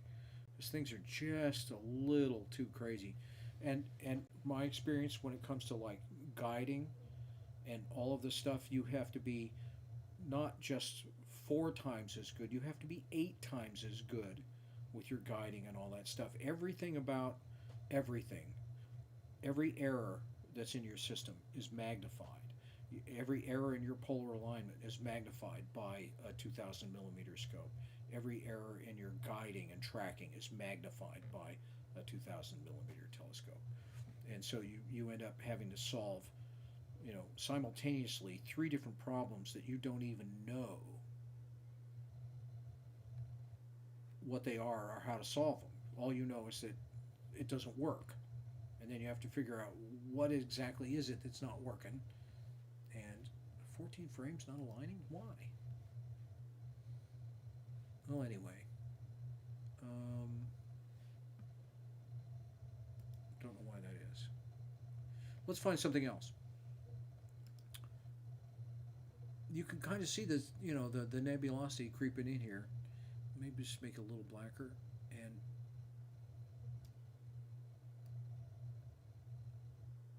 yeah, let's squeeze this whole thing a little better. Pull the black into there. Yeah, use the histogram. Use the histogram. Yeah, this is a tough one.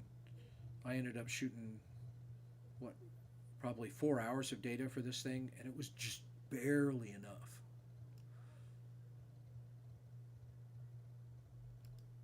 All right, new target. What else do we have here? Auriga. Oh, there was something in Gemini I wanted to get. The M&M double cluster. Where are they getting all these names? There's Pleiades again. The spiral cluster. Come on, give me. Oh, this is getting really low now.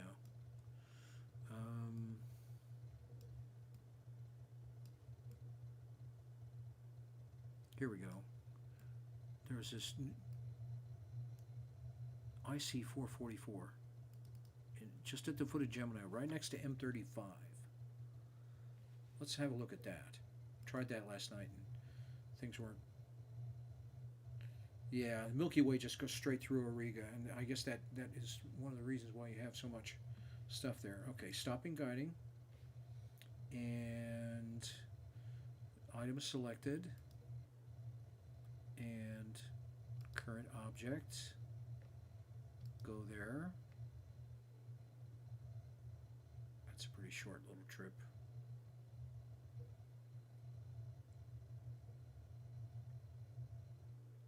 I guess M35 is called the shoe buckle cluster. What, are they getting all these names from Africa or something? What about the Astrophysics 100, Dave? Is that a mount you're talking about? That's 1100? Okay.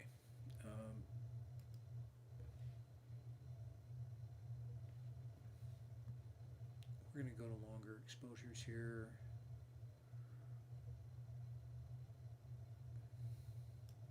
Oh, 15 is good.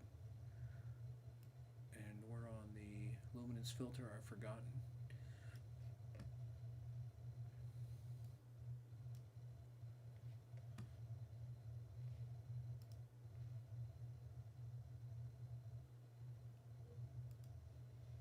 There's a star guide on it.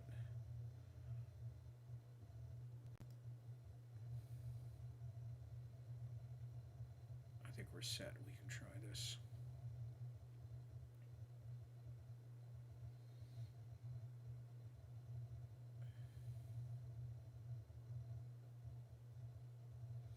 Oh yeah, the Astrophysics 1100. It's a mount. It's a huge mount. Well, you know, you could get the. Oh, there it is. Oh, that's freaking great. It's this little bubble thing up here. I tried it for it last night and it wouldn't come up. The moon was pretty close here, and I think I've got this a little bit better tonight than I did last night. It kind of looks like that the other thing that's over in Cygnus, that sort of jellyfish bubble thing. It's also technical. Yeah, we're going to let that integrate for a while. 3 frames ignored? Oh, come on. Is it because I play around with a histogram? Let's try it again.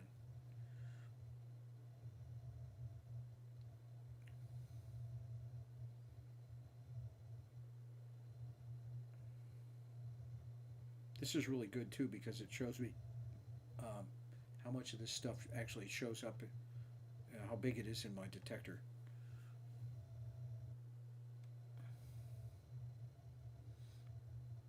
There are some mounts out now that are claiming 100-pound weight limits.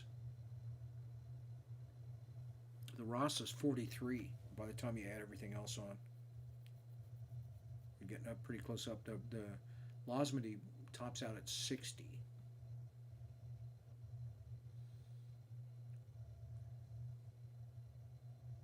Yeah, I would like to see that better. Come on. Darker sky. Lighter object. Darker sky.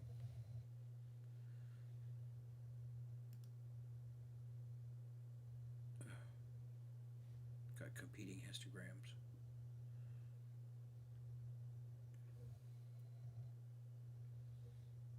I was on the Astrophysics website today. They make a telecompressor, which is like a field flattener that's perfect for the RC. It would take the 2,000 millimeter focal length down to about 15 or 1600, which would then relax some of the requirements for guiding and somewhat. And then so I looked into it. It's only $250, which is reasonably cheap as this stuff goes. But they have Astrophysics uses non-standard threads, so you would need. They say you need 118 millimeters of back focus from this reducer. So I needed a $59 adapter. You need a $59 adapter from the Moonlight Focuser people to put the telecompressor into, so it'll be threaded in, and then you need a $69 70 millimeter extension tube from Astrophysics that's super rigid because that's a pretty long tube. Then you have to have a custom piece made by Precise Parts that goes from the Astrophysics threads to an M44 so that the filter wheel can go on it, and that is $121. And so it ends up that the lens for $250 ends up costing 400 some odd dollars once you get all the tubes and adapters together. So I'm like, and oh, and the adapter's not even available. The extension tube is not even available. So what are you going to do? Last 11 frames. Why? I'm just sitting here yakking away and I'm not even keeping track of this. Okay. Start this over. That's just one frame. I'm not going to mess with it this time. I'm just going to let it integrate. After I got it, no, it really, for some reason, it doesn't. It doesn't. I'm going to try again. You know what I ordered yesterday? I ordered Bob's knobs. You know, the Ritchie Chrétiens and all of the Schmidt Cassegrains, they all have that secondary mirror that's up at the top, right? And there's 3 screws up there, and you're supposed to get up there with a wrench. And I always thought, man, it's so easy to drop a wrench, and you've got your corrector plate up there. That seemed crazy. Well, Bob's knobs, you take out the bolts that holds the secondary, the adjustment bolts, and you replace them with these things where you can actually turn them with your fingers. And it's a lot easier to get together than the wrench. And just collimating those things, it's just incredibly counterintuitive, because every time you get a star in the center and you defocus it and you try and get the airy disk to be perfectly symmetrical with the dot in the center, and every time you turn the screw, it goes in a completely different direction than you expect. And this will happen 40 or 50 times in a row, and you just never learn. Somehow I never managed to learn. When I was taking that image of Mars during, collimation is super important, and I needed every bit of magnification I could get. So I used the RC for that. I literally spent an hour and a half trying to collimate. And when you adjust the knob, the star that you're trying to do, it moves off of the face of the camera. And because this was a planetary camera, so it has a small sensor. And so you have to only turn the knob just enough to make some kind of a difference, but you can't go all the way because it'll be off the star and then you're hunting it again. And it was a nightmare. So I have this complicated laser thing that I bought that was $500 that is a target that sprays lasers at it, and you have to set it up, and and I'm going to do that again with some kind of standard thing when I get the Bob's knobs and see what's going on. It's time to do it again, but well, it's an entire afternoon proposition to collimate, and whereas I can collimate my Newtonian in 30 seconds, and it's perfect.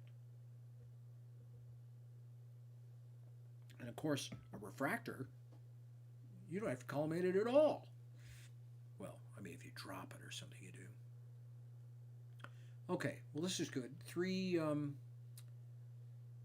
This is 45 seconds of exposure. I'm glad I can at least see this thing. This is going to go on the list, this IC44, because these little bubble things. You want to look at M81. I don't know. I'm blocked to the north. I'm just going to have to kind of see where that is. That would be a great target, though. I'm going to walk outside and see whether or not I can see it from the scope. So I'll be right back.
Bye, Dad.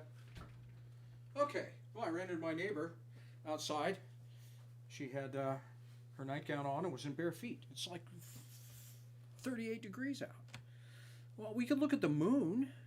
I can't see M81 or M82. It's blocked by the building. Let's see. What's over in the east? The moon's up pretty high now. Maybe there's something interesting coming up in the east. I've probably got a pretty good east-northeast thing. South. Medium high in the east. Oh, the moon is up there with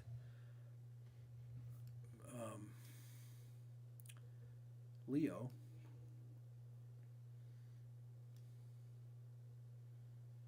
M3, that's a globular. That's too low.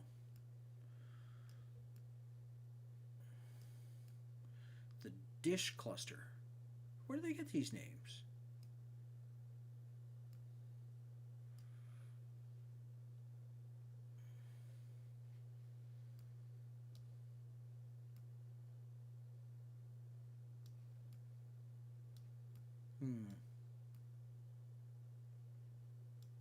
Let's look at M35. That's right in the neighborhood. That's got to be the shoe buckle cluster. Yeah, sure enough. Never heard that before. Okay.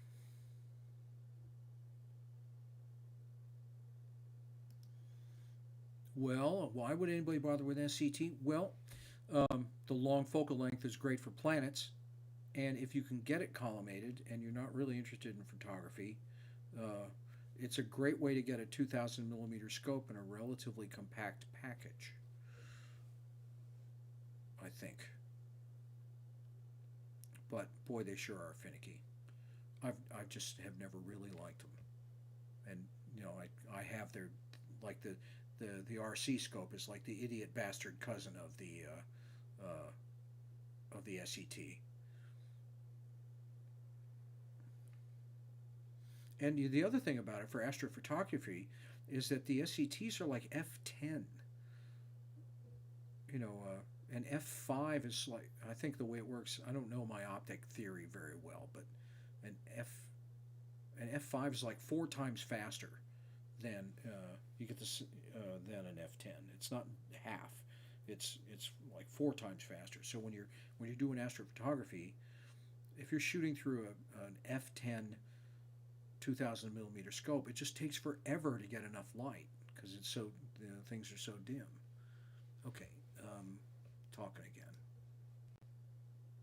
All right, we're going to current object it, and we're going to go there. Yeah, well, of course you can't get you know, refractors with large aperture. Anything over 6 starts to get pretty freaking long and heavy, and it's just hard to store. Of course, you can't break them down. They just exist as a single unit. Okay, so we should be there. Clearing this.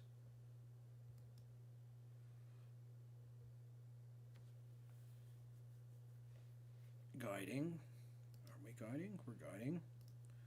There's M35 and the very cute NGC 2158 right next to it. I've always loved this cluster because back when I had my 8-inch, this is one of those things that I could always find. It was my Edmund Scientific 8-inch f5.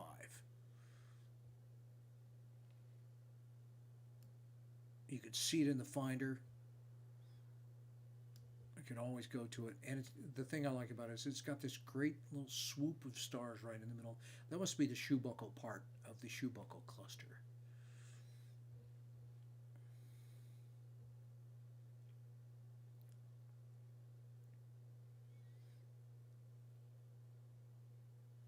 Let's try and get some better black here.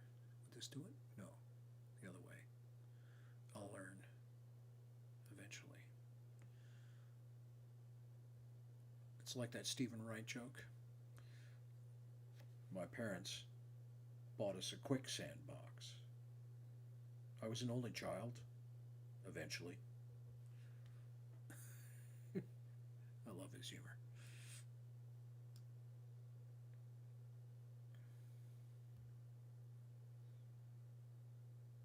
Yeah, the Red Cat 51. I think that's really what the Raptor is about. It's just that the Raptor is essentially that same scope, but with astrophotography centric things in it, like the integrated filter drawer. I think that's genius, and a really nice way to run wires and places to hang stuff off of it everywhere.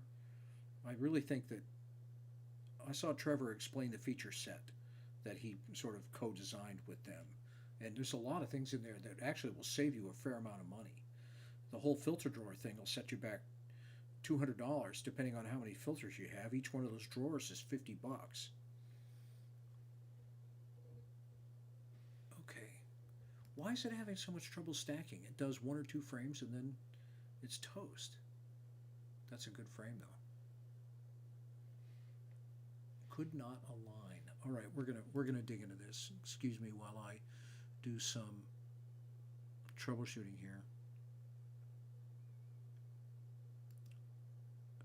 Well, I don't know. I really think motorized focusing is a thing. It's a really good thing. Let's use 15 stars, align frames. You would think that.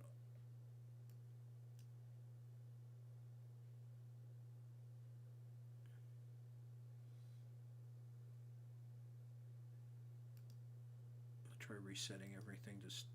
Well, they almost are. Oh, histogram.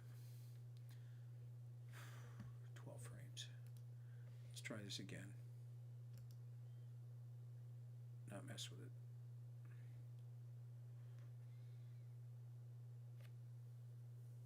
The Red Cat is Williams, I believe.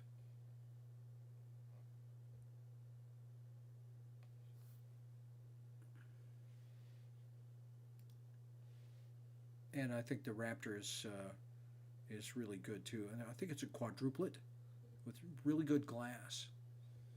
It's like an f3.8 or something like that, 3.75, and it's just crazy wide. So even if you didn't want to shell out a bunch of money for a big sensor camera, you're still going to be able to see a fair amount of sky with it.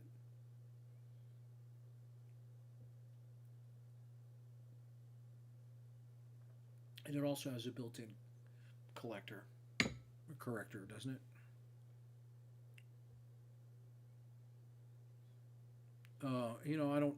I don't know.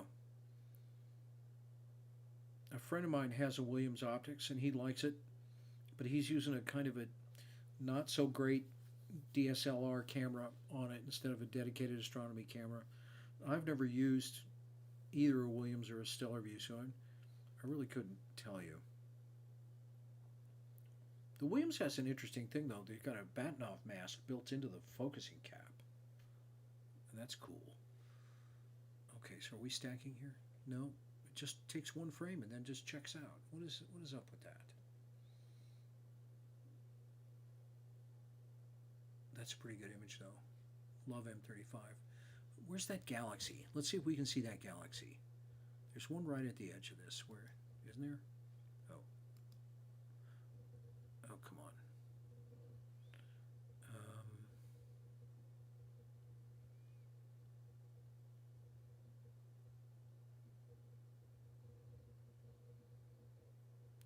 I thought there was a galaxy in the outskirts of this thing.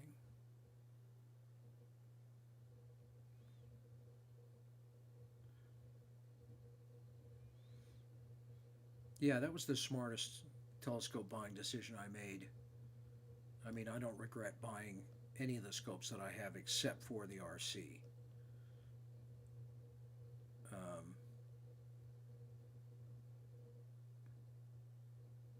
I must be thinking about some other object because there's just star clusters there. It might be, Dave.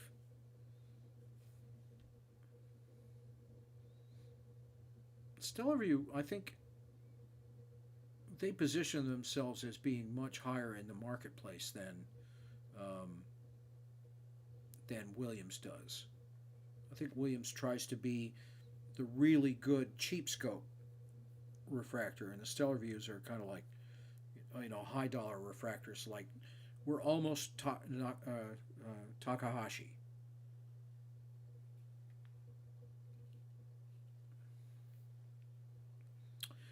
What would I get instead?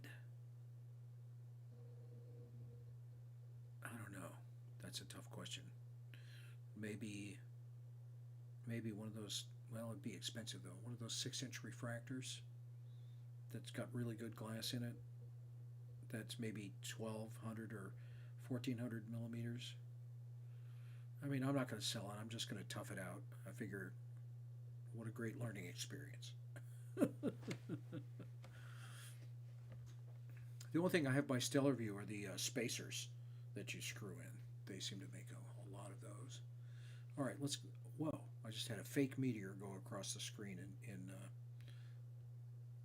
Stellarium. Am I supposed to go whoa for a fake meteor? Okay.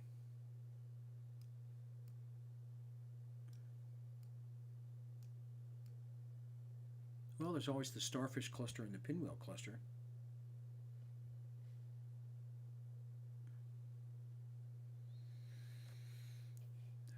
Yeah.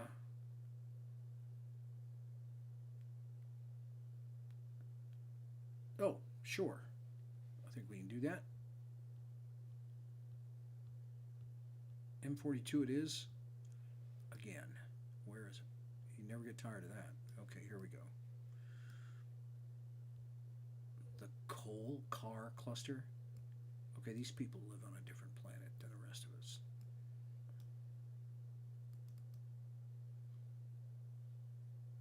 Okay, we locked in here. All right, stopping guiding to keep the complaining to a minimum. Boy, my guiding spec has really deteriorated.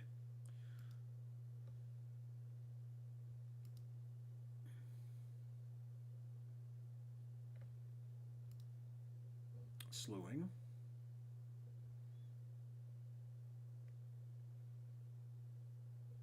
Why do I try doing this one in 03 this time? I'll get there quickly before it starts taking. Come on. Switch that filter. We're going to clear. What's our exposure? We are taking 15-second exposures with the 03. Wow. Boom. Just like that.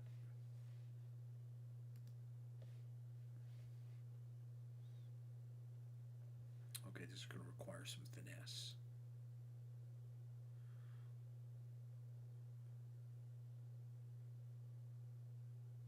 That's not bad. Yeah, the trick is to be able to actually see that trapezium.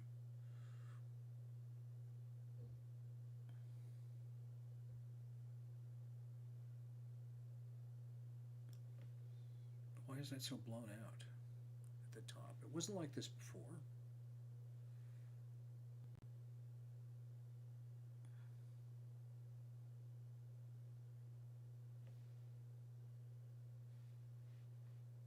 Let's zoom in a little bit.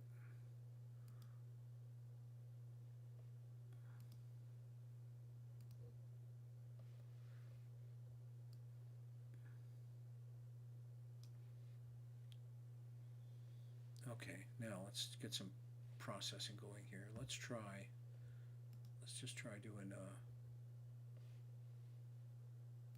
auto stretch on both histograms. Okay, that's a little over the top.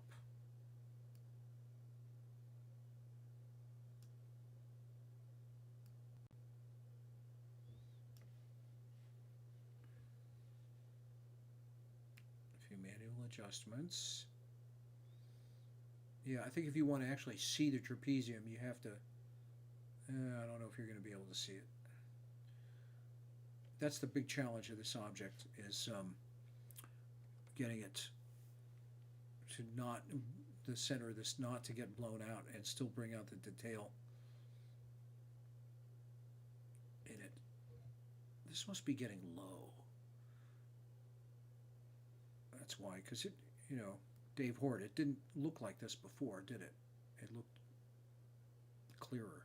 But maybe it has something to do with the O3.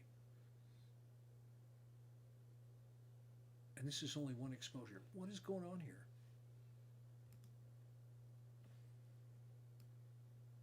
Okay, I'm going to try alignment again. I'm going to try just telling it, just use 5 stars instead of 15. Maybe that'll do it. Oh, can't use any less than 10.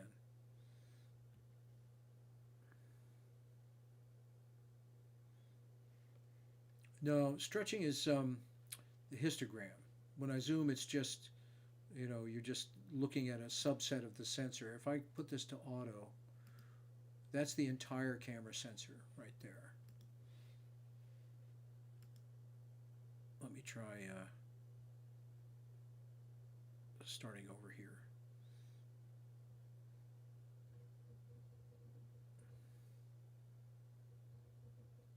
Okay, so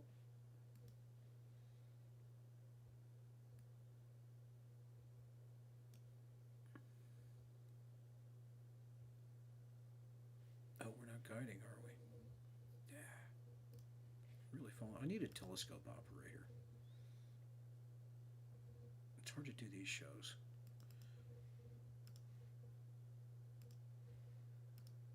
There we go. Guide on that.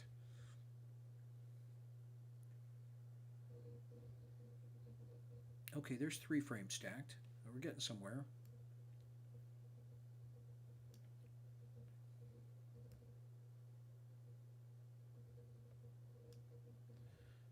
All right. So stretching is doing this with a histogram. I'll just put it up here where you can see it. What you're doing, like if you want to do linear data, you just do this, or that's just sort of a standard. And then, but what you do is you start playing around with the distribution of the highs and the lows. And most of everything in these astrophotos is just 1 notch above gray. Like 90% of the data in your photo is going to be in the bottom 1/10 of the brightness.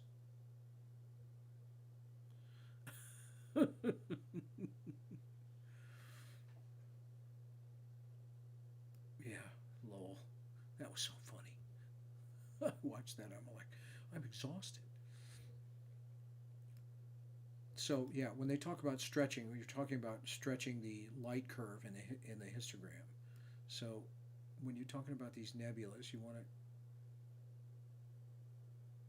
not clip anything off the bottom, and then you're trying to take all of the stuff that's just like 2% above black and making it take up 1/3 of the image in terms of brightness using the histograms. As you can see, I'm making more and more of the, yeah, and that kind of blows it out. So basically you've got mid levels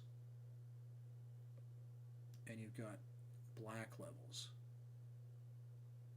As you make the black level brighter and brighter, you lose more and more of it. So that's what the stretching is about.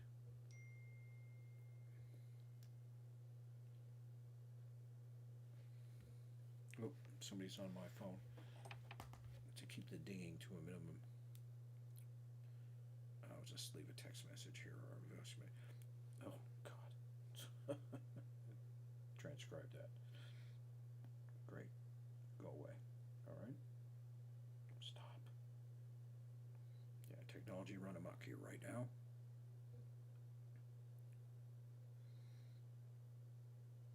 I'm broadcasting my telescope live on YouTube.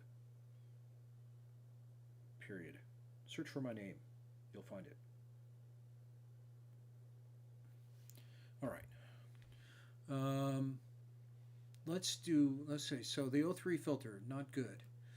I really like the view that we got with, I'll leave this up here for now. Let's go stop this stack. Here we go, clear the stack. change the filter back to the luminance filter.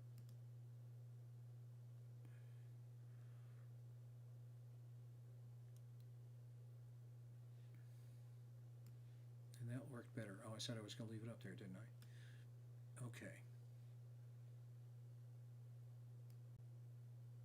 So as I move this to the left, the blacks get blacker. The curvy line shows you the distribution of data in the photo. So as you can see that, you know, there's virtually nothing up here that is as bright as it'll go. So if I put this all the way up there, you know, allowing the brightest things to not be bright. But as I move this down, it's like lowering the ceiling, and the room is getting smaller and smaller, and the brightest things become brighter and brighter. And then on the mids, if you move it to the right, things get darker, and if you move to the left, things get lighter.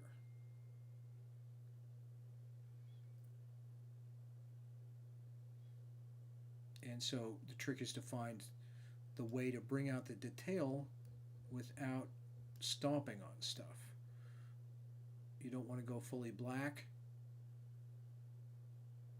because then you take all the blacks down to zero. You want to keep the blacks just above absolute black. And then you work the mid-range.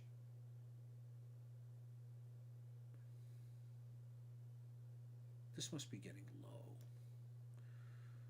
Oh, this is only one frame too. Come on, what's up with this? Let's try this again, because you really need more frames. I'm guiding.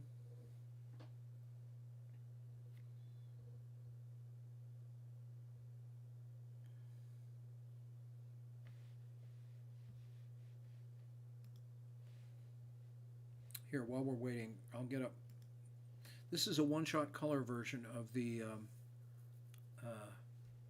Orion Nebula that I took last year. This is one of my best shots with the one-shot color. And I was really careful on the processing about not having the trapezium stars blow out the center of it. And I was probably about 90% effective getting that together. This was done with the refractor.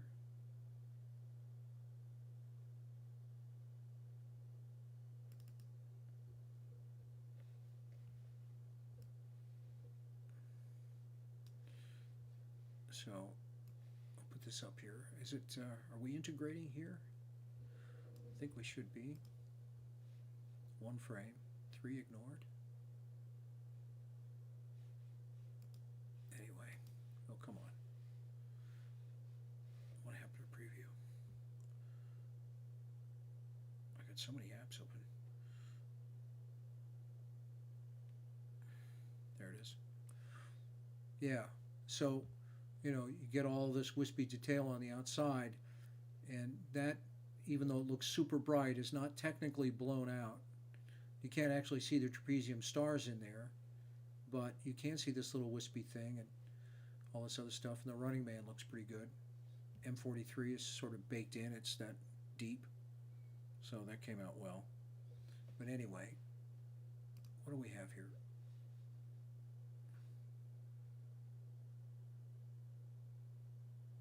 I think we have a histogram tragedy is what we have. Okay, yeah, sure enough. Okay, so we moved the black level up to where this thing starts. I think probably 15 seconds is such a long exposure.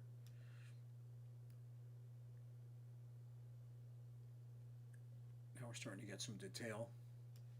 All right, I'm going to pull this off the screen now that you've got that right. So that's a little better.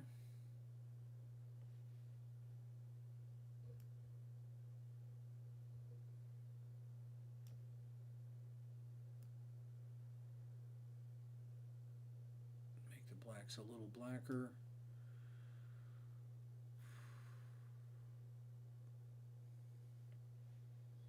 Yeah, and then, you know, when you're working with some, you know, real subtle little, oh, look at you, Dave, with your gear porn. Explore Scientific carbon fiber tripleted APO refractor for $12,000.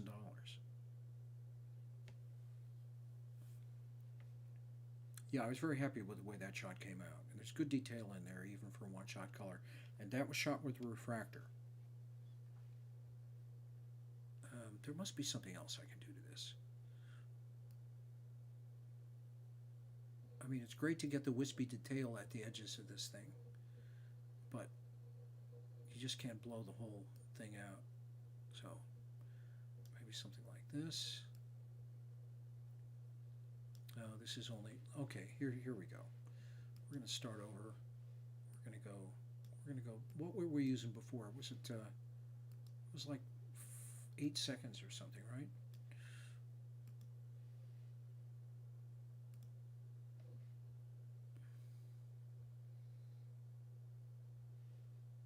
Probably don't need a ton of gain either. Okay, here comes the first frame.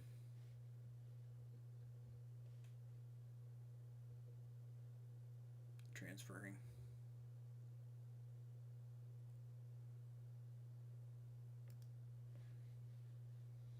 There, did an auto stretch on it. Okay, now here's what the auto stretch did. That looks pretty good actually. Here, I'll show you what the auto stretch did. So it's cutting off some of the darkest stuff. I think it needs to be blacker. Oh, we got a second image in. How about that? See how much better it got. Yeah, we're just going to let this go. This is going to look fantastic, even in black and white.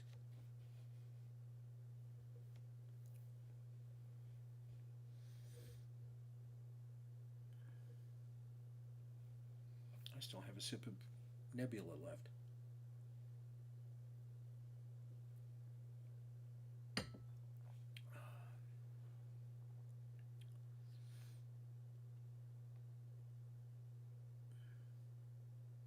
Yeah, this has got to be a satellite here. The rest of this stuff is diffraction rings.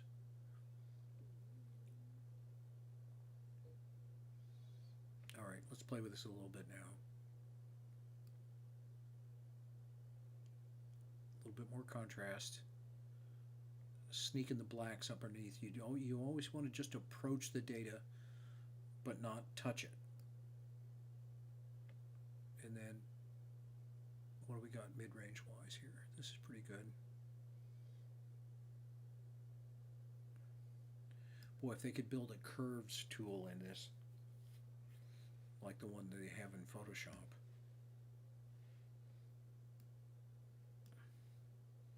You know, here's some, I haven't played with these controls at all tonight. Contrast.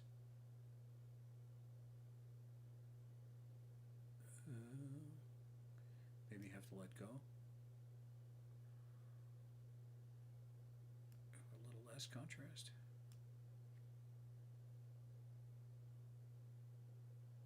Oh, they're pretty touchy. Okay. I get it. Okay, that works. Double click to reset, perhaps. Just type 0. Gamma.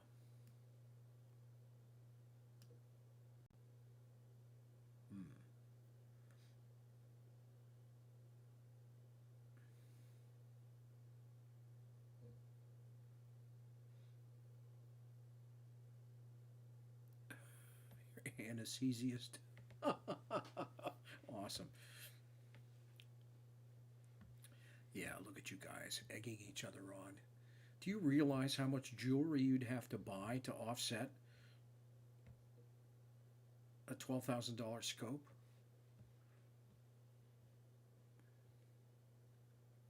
And that's a lot of trash you'd have to take out.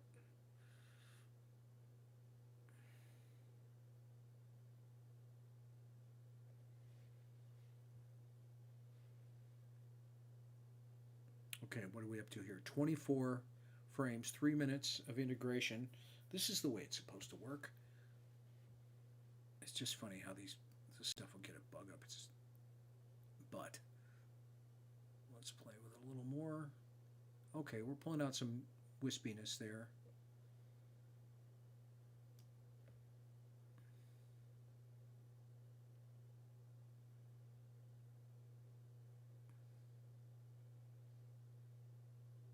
It's got pretty good detail, I gotta say.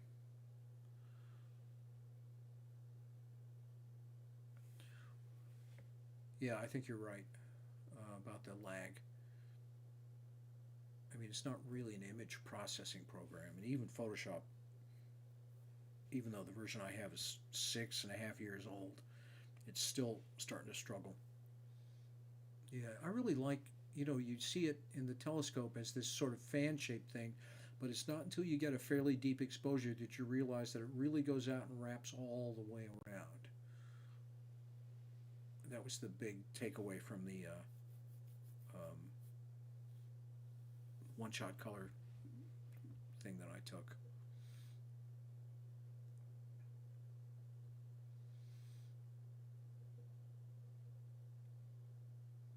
Did you guys see my M33 um, photo on Facebook?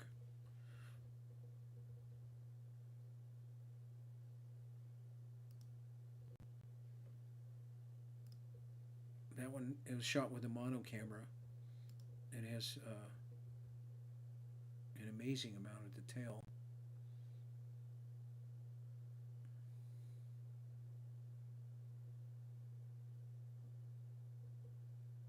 Oh yeah, I've been looking at the M1 Max. I've been thinking about getting one of those new towers, but the machine I want is $10,000.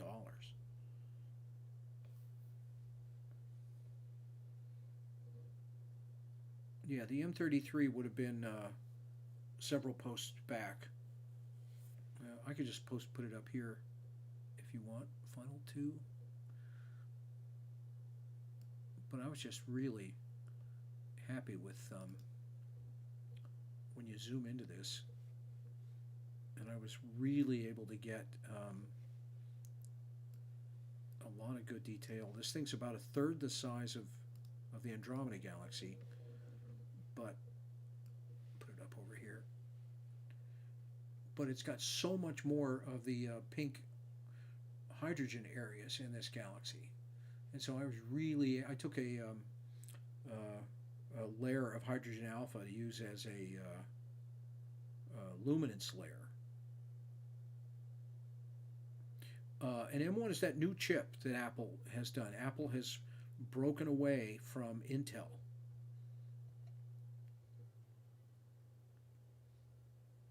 And they have their own in-house chip design people that have been making all the chips that go into the iPads. But this thing was really cool, and there was so much. I mean, if you really dig in, usually my astrophotos turn to crap by the time you start um, zooming in this much. But I mean, look at all this tiny, these little dark filaments of dust lanes and stuff that are in there. And that's what the mono camera seems to get, is you get these tiny little details. And then all these H2 regions, I mean, this is really bright here. And I was able to really get those looking nice and pink.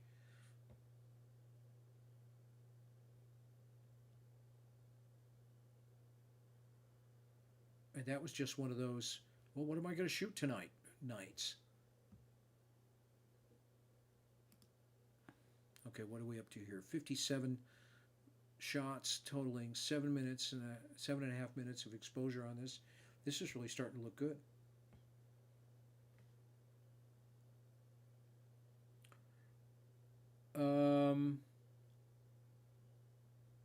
I can't remember. I can check real fast.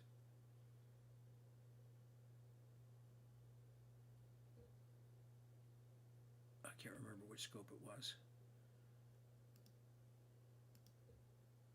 I'm going to have to look at the original things real fast.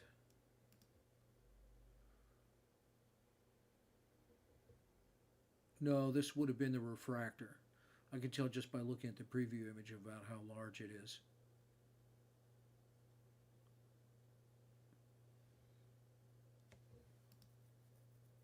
It's a pretty big galaxy, actually.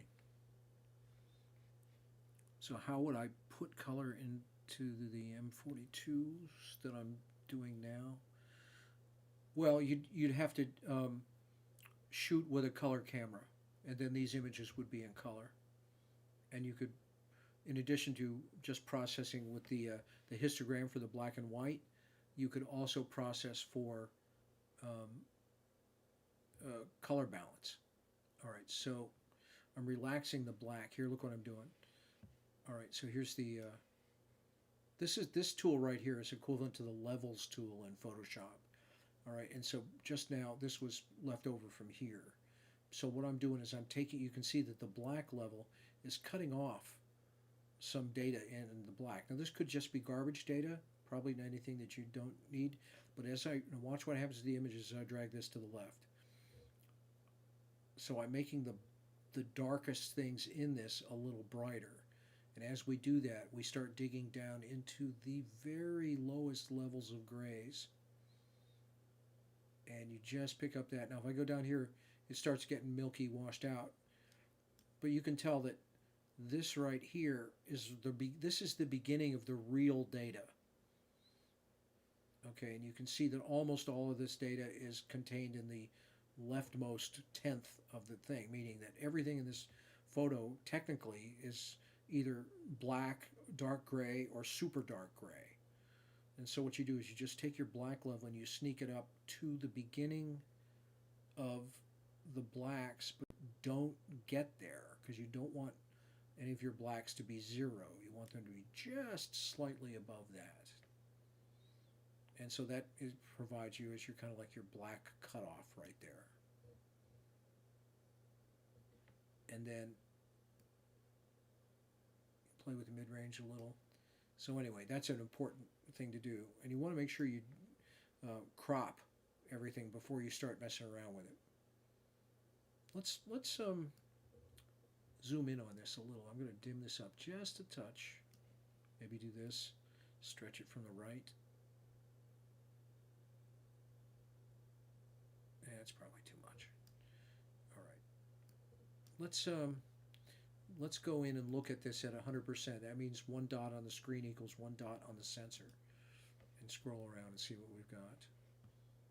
This is pretty well aligned, I gotta say. What are we up to now? 11 minutes of integration. Boy, I sure know how to talk, don't I? All right, so the trapezium would be right in here. This is M43.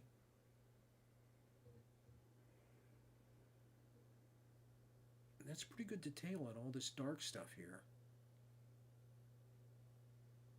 You know, in a real astrophoto, one that's not live stacked, you can really get some good work done there. Let's move up a little bit. Okay, we'll go out here. We check this arm out here. That's all nice and fluffy. 2 layers of it. You can really get a 3-dimensional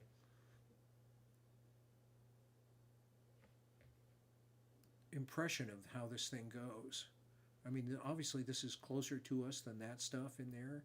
You can see these stars embedded back way down in there thing. It's kind of like a tube. I think it's NASA or somebody did a fly-through, a 3D fly-through of the Orion Nebula, where you just kind of come in from one end and sort of fly through the whole thing. And all of this wispy crap here. Beautiful. Then up here, look at all this swirly.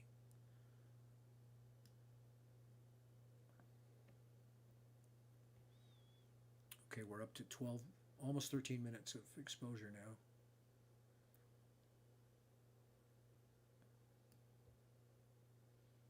Get out to the extreme edges.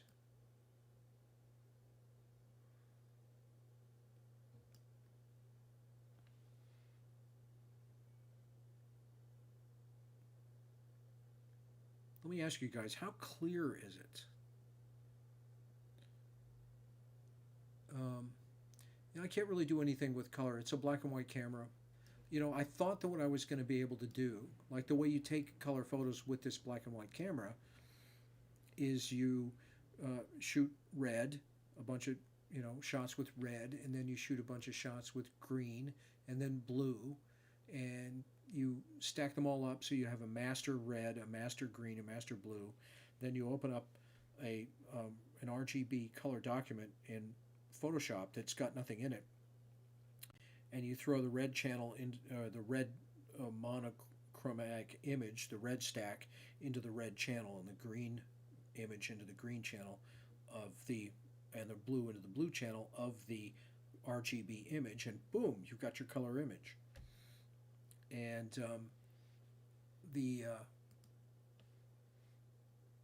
only way to do that here with the LiveStack would be to go through the filter wheel here and change it between every exposure, and maybe do like a round robin, red, green, blue, red, green, blue. And after you've been through that cycle 8 or 9 times, you would theoretically have a color image. And so I like spent days searching the internet for somebody who could write a script for me, or some script that already existed, because in SharpCap there's a scripting language. It uses a variant of Python, which I have no idea how to code, but you can look at it and kind of tell what's going on.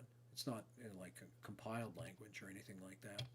So I got a hold of a script and made it, by sort of jerking around with it, made it flip the filter between every shot. And then I tried it last night, and it came to the point where it won't stack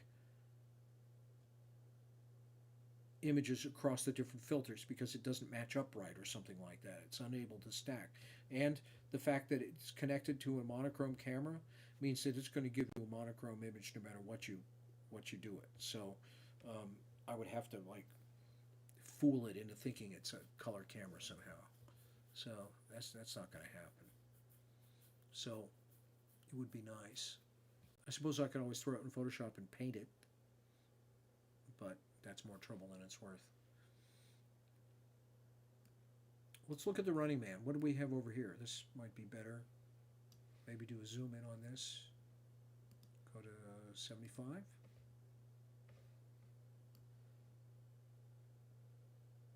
Yeah, I see it now. You'd figure that this would have an M number. It's right next to the thing, and if this right here has an M number of M43, you'd figure this would be something.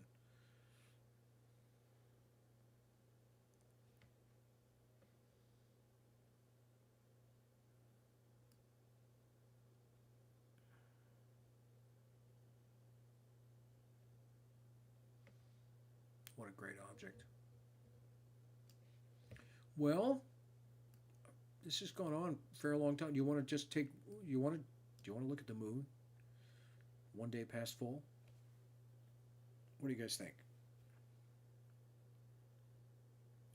Oh, so how did I get the pinks on the galaxy?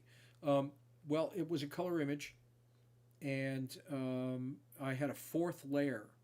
In addition to the red, green, and blue, I shot an hour through the triad filter right here, which is that's a hydrogen alpha, hydrogen beta, and O3. And so that picks up all of the HA, the pink areas. However, it's a monochromatic image. So what you do is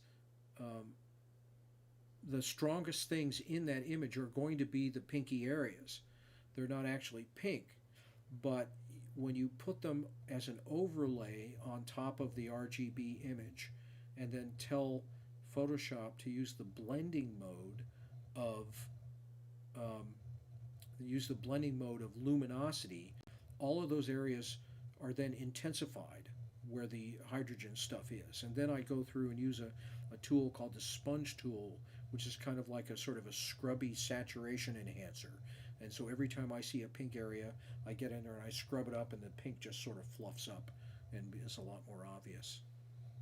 Okay, Dave's got to get up. I don't have to get up, but this is going on long enough. And let's take a quick peek at the moon.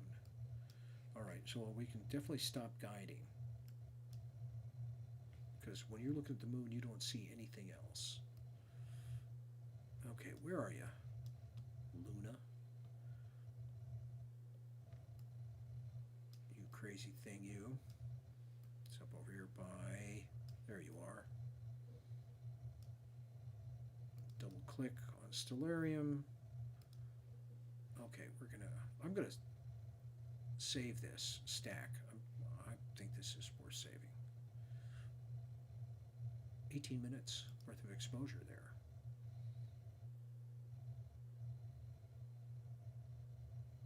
And maybe I can do something to it in Photoshop or use some of the big boy tools.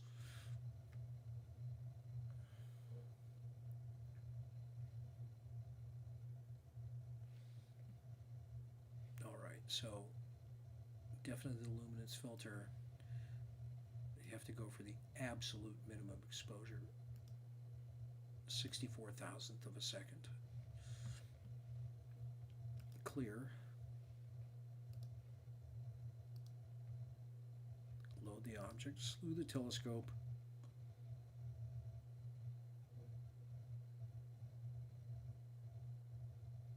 The thing is so freaking bright. Yeah, Dave, it is a mono camera, but there's games that you can play in Photoshop where you take mono data and insert it into a color image, because each color image has a red channel, a blue channel, and a green channel, and when you combine them all together, it makes a color image. So the Hubble is a black and white telescope. Okay, had to do a meridian flip. Here comes the telescope arriving at the moon.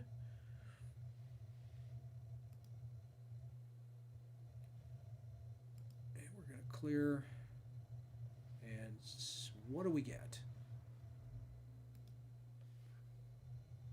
Probably just get one frame. Auto.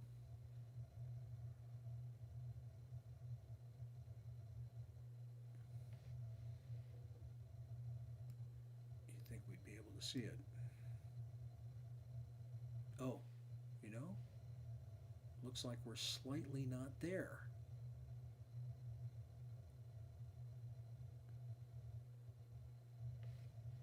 Let's, I'm going to turn on the guide cam here and see if I can figure out where it is. It's just slightly off the frame. I haven't been doing any plate solves.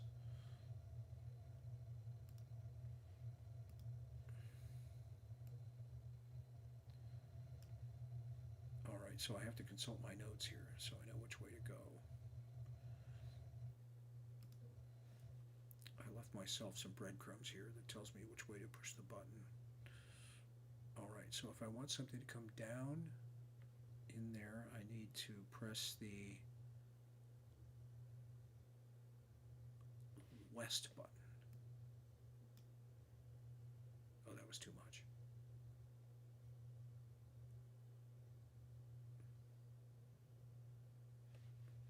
I think we need to reset the stack. Yeah. Okay. We're going to slew to it again.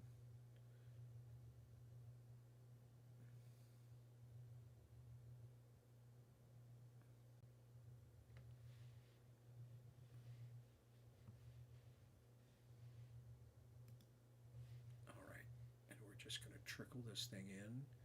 I'm changing the speed of the slew buttons on the mount. And I'm going to zoom in on Stellarium.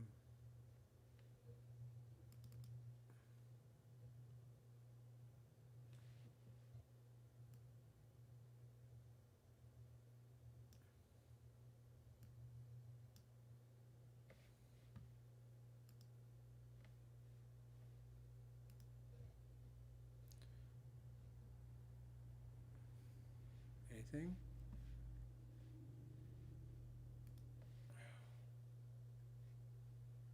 Yeah, I'm a great astronomer. I can't find the moon. It's hard when you can't look through the scope.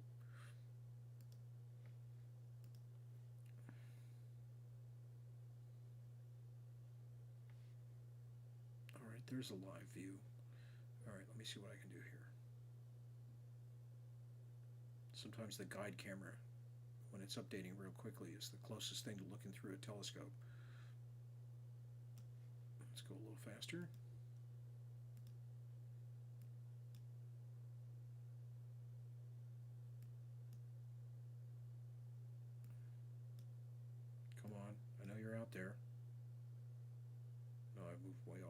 it's the other direction.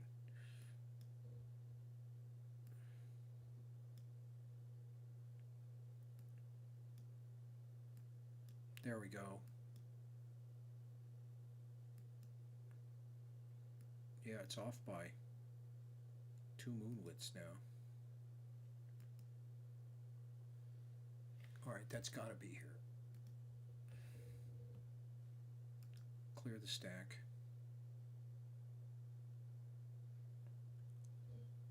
Okay, now, histogram. We do automatic stretch.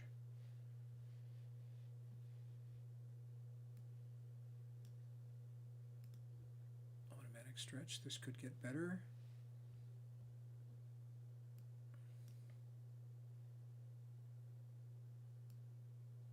Oh, maybe I've still got too much exposure. I don't mean that in a financial sense. Not like those hedge funds and GameStop. What a funny story that is. All right, clear.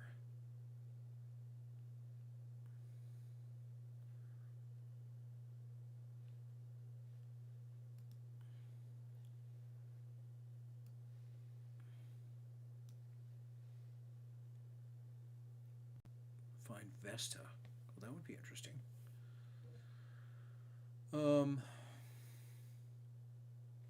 Okay, what's wrong with this picture?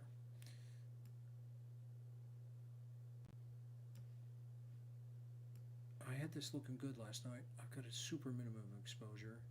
Oh, I remember what it was. Gain, camera gain. Take it down to like 4.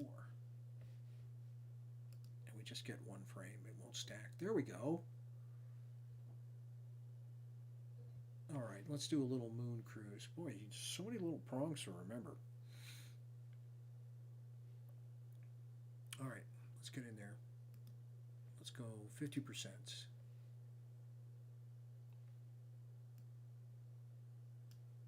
That's pretty in focus. It's funny, last night with the exact same setup, Tycho was on the right, so we must be meridian flipped.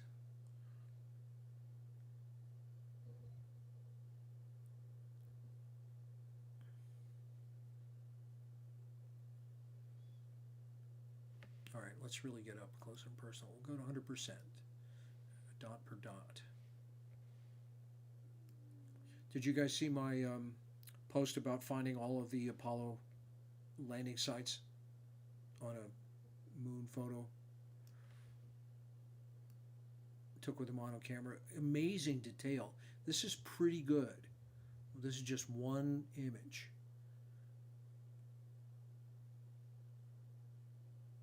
But, you know, you really drill down here.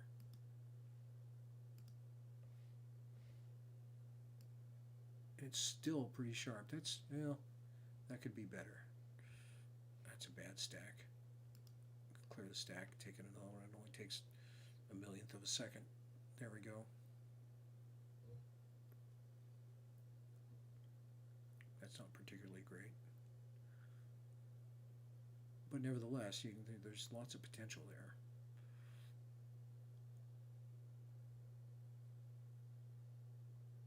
Let me clear the stack again. Maybe we'll get a better one.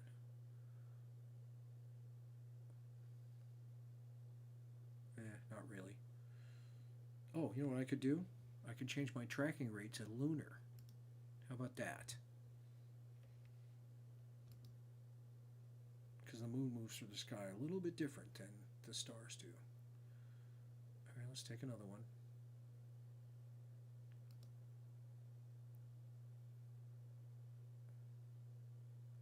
All right, I guess that's as good as it gets. We are zoomed in. Let's go back to 100. That's not too terribly bad. Hey, Green Cat, I am using it's a Skywatcher Esprit 100. It's a refractor telescope, 4 inches in diameter, 100 millimeter, and it's f5.5 speed.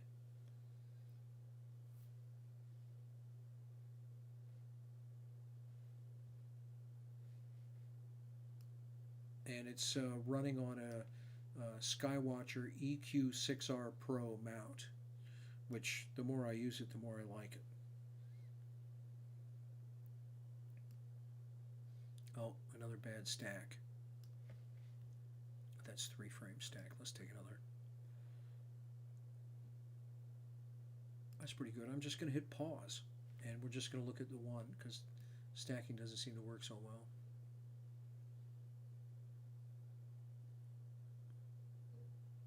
I'm glad I didn't have to fool around with focus tonight. I did a full-on autofocus last night with Sequence Generator Pro. Looks like a watermelon from your garden. Awesome.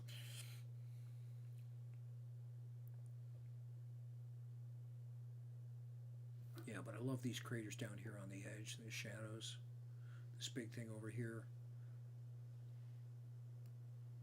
Almost all the Apollo missions were just straight across here. There were 2 or 3 of them down here in the shadow of the ejecta of Copernicus. We just stayed the hell away from here, too rough. And we landed one right about there, I think. But it was fun tracking them down.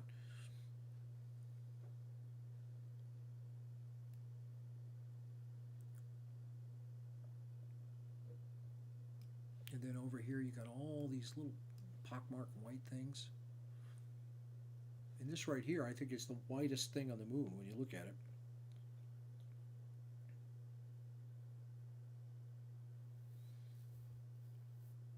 Oh, really? Yeah, Green Cat, I was stomped for almost 3 months without, like 1.5 or 2 nights from late July through September, late September. I mean, it was just crazy. It was 2.5, 3 months with maybe 1.5 clear nights. I couldn't do any deep sky imaging. I had to do planets, which was okay because it was planet season.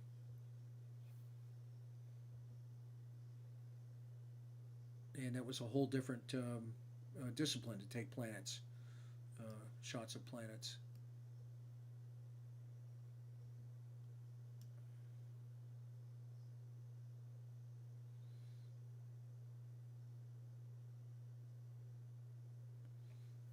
Yeah, yeah, Dave. Um, we did. But it was just incessant. I mean, usually you get a couple of weeks and you tough it out, and then you've got a night or two, you know?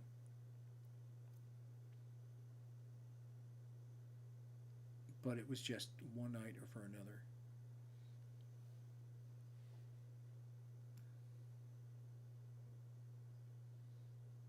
That's a pretty good shot. So, Green Cat, tell me about your setup. What kind of imaging are you doing? Boy, I feel too from Manchester, UK. Apparently, Astro Stacy. She almost never gets any decent weather, and she's in Birmingham. Oh yeah, that was terrific. You guys lucked out, Dave, on that so much. I mean, we were really pretty close to the day. 18-inch scope. It was awesome. That was a really good night. I imagine your guests were still talking about it after a while.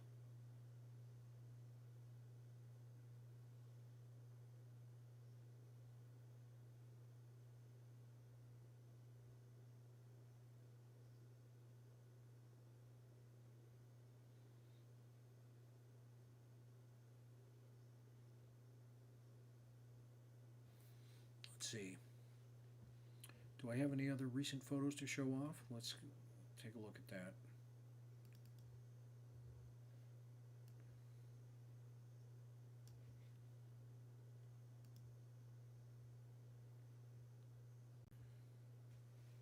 Yeah, it'll be a while. I mean, I'll be what, 77 or something when Mars comes around again?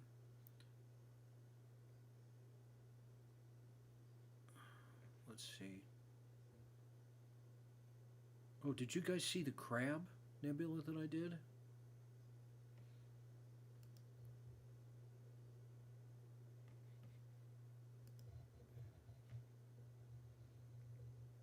That one I shot through the 2000 millimeter scope, and I spent an hour collimating it and all that stuff.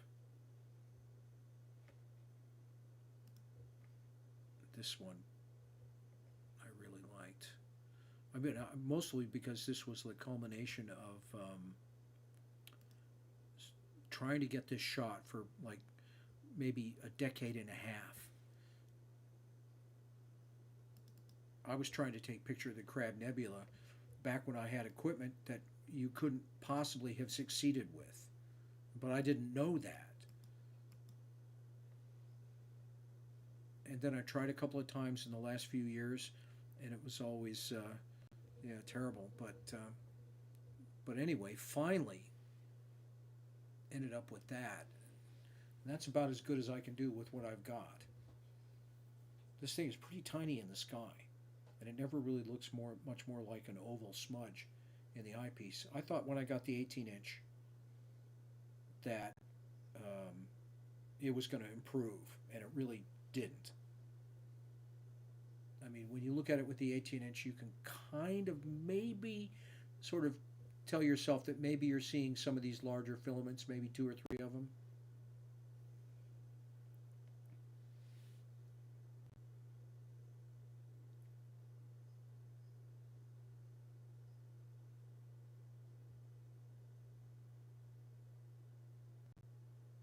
Okay, so you're a refractor man. Oh, no, wait, the H150 reflector. Do you like the Skywatcher mount? I'm really liking this, the 6R Pro.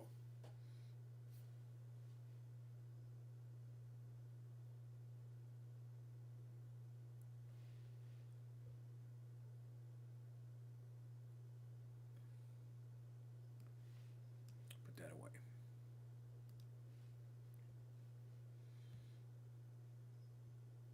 Let's see what else. Anything else new?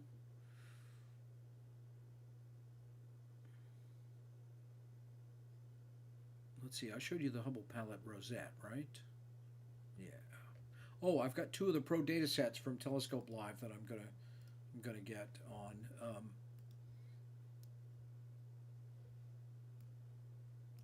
gonna just practice on those. What was one of them? NGC 3372. What is that?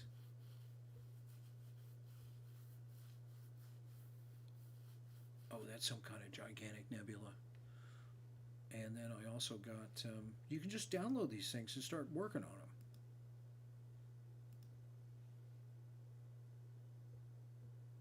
them. Oh, and there's the tarantula. That's what I got.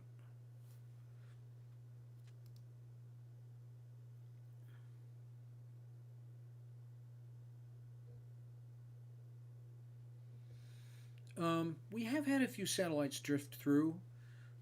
This is actually a still. This is what we're looking at on the moon here. I just took one frame and then just froze it. But when we were looking at the Orion Nebula, we had satellites going through pretty regularly.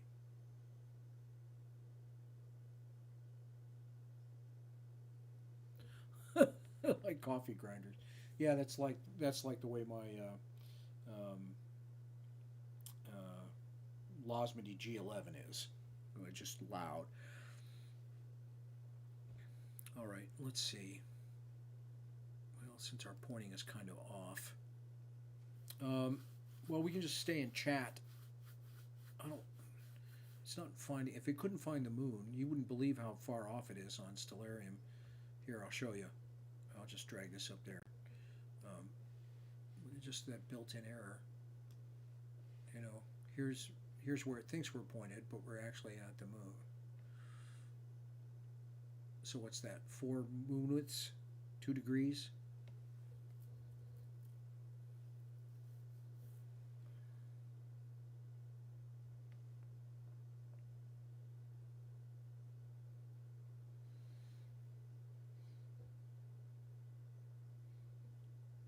you know, I almost always get a couple of satellites that ruin an exposure, and the data is so precious. I kind of like accept it and just work with it later because I want that 2 minute exposure.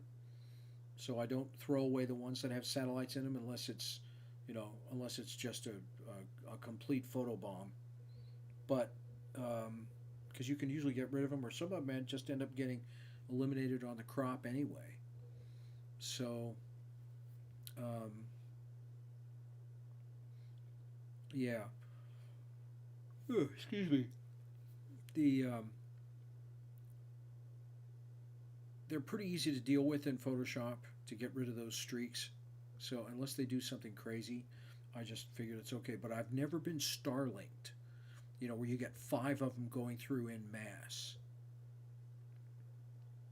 Oh, you think I should go back to M42? Well, if I can find it. Okay. All right, sure, why not?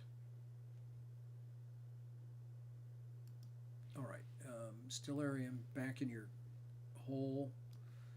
We're going to go back to a reasonable exposure length.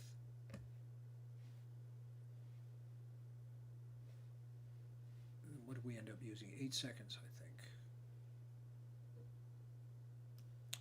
Okay, so choose 8 seconds. This is also like my second session with SharpCap, and it hasn't crashed in 2 hours. That's amazing. Okay. Oh, gain. Let's put the gain back up to Unity. And getting Stellarium together. Oh, might as well do this on the stream. Why not? Okay, so maybe you can give me some Stellarium tips too, Dave. Okay. Orion. Wow, getting low. Okay, zoom in.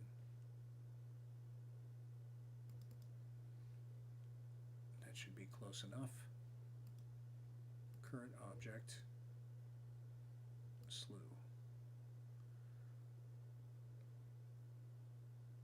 I wish it would remember not. I told it not to display all this data. That's probably going to have to do a meridian flip for this too. Okay, we'll see that come in.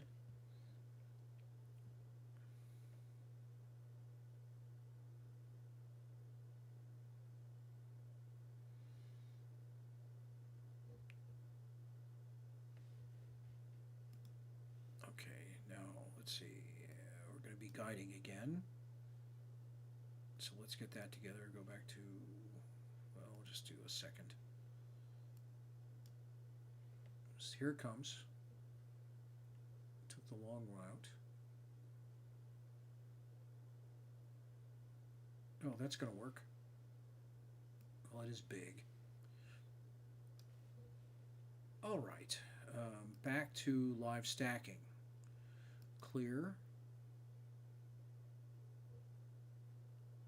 Now this is a mono camera, so we're just doing it in black and white. My attempts to make it color did not work.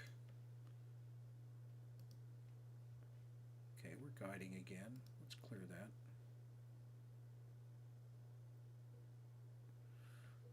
Oh, this 600M. Yeah, that's the camera. Yeah, I seem to be just a freak for the large sensor cameras. You know, I want to take the the North American Nebula without having to do a mosaic, and it'll fit the North American Nebula and um, the Pelican Nebula next to it all in one frame. It's almost 4 degrees in the sky.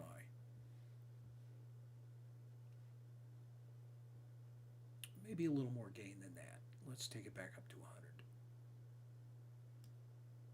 100. 8-second exposures. We'll make sure we're on the luminance filter. We are. You know, I could do a plate solve again once this is up and running. Okay, there's 8 frames stacked. Let's do an auto stretch. There we go. Double auto stretch? A little too stretchy. I'll take that down a notch. So that's only a minute of exposure time.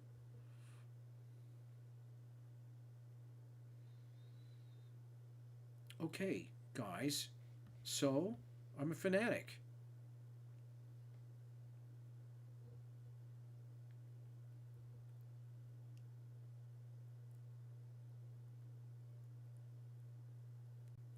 Oh, look at that. There is the trapezium.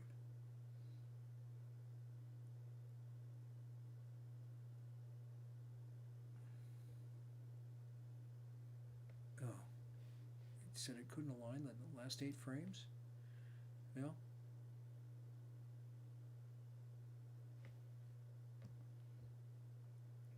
is it because I changed things? I wonder. That's a conceptual question. If you start fooling around with the histogram while it's stacking, does it then make it not able to stack because it can't align?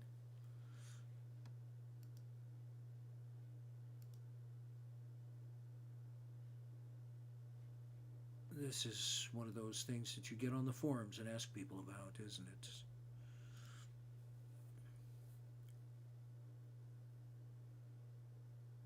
All right, so this is just a minute of exposure. We can zoom in a little. Probably don't need any more.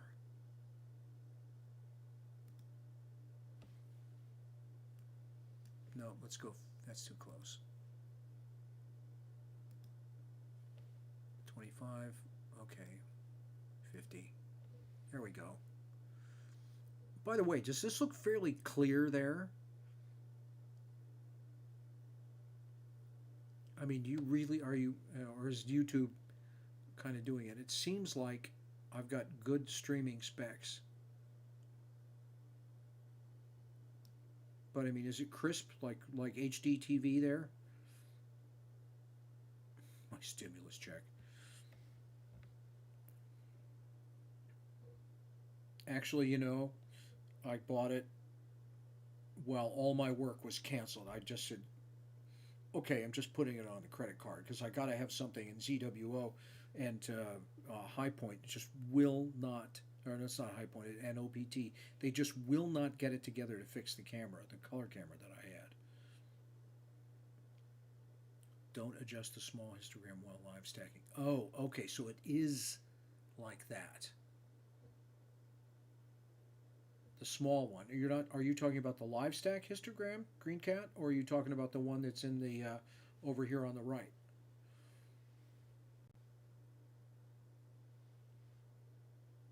Because that looks pretty good. Let's go. Let's go 100% and do that tour. I mean, that's pretty good detail. Okay, so do we have the trapezium? I think we've got at least a couple of them here.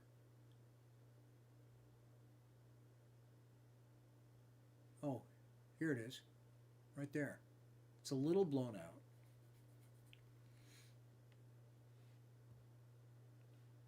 All right, let's try this. We got a pretty good setting here.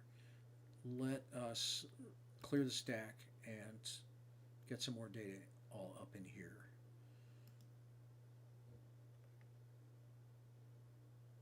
Oh, is it doing an auto thing now?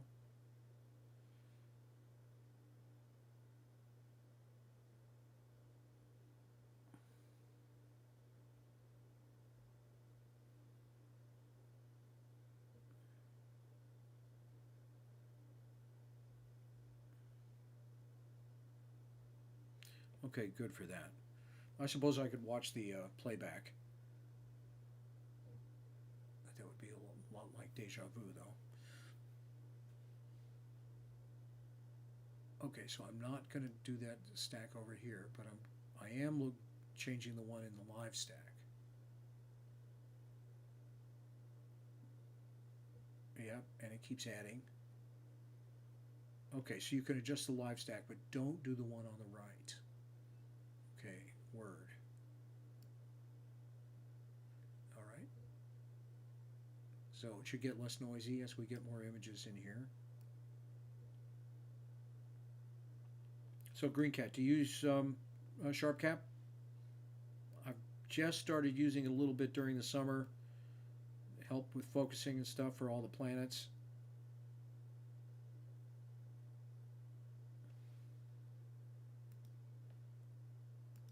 Let's go back here.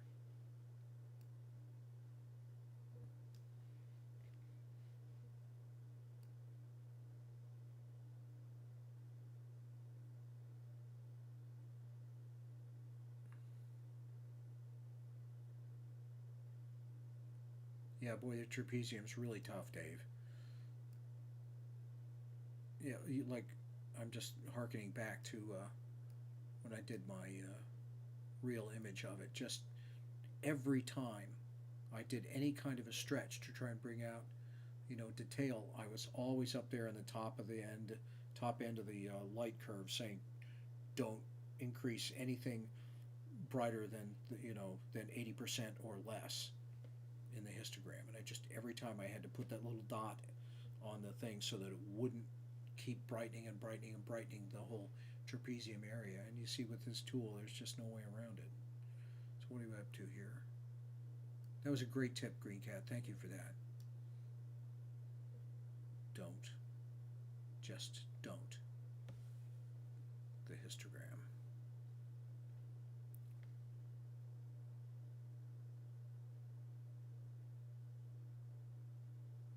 Oh, wow. You use nebulosity? I use nebulosity. Um, I use it for my pre-processing. For some reason, I can't get Deep Sky Stacker to work under Windows emulation. I'm on a Mac, and one time it worked, and all the rest of the time it takes like a day, and then it blows up 5 minutes before it's supposed to be done. So that doesn't happen to have that doesn't have to happen too many times before you blow it off.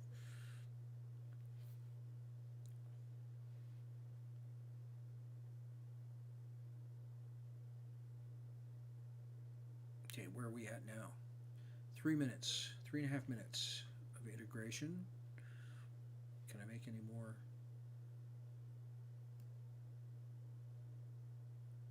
changes here?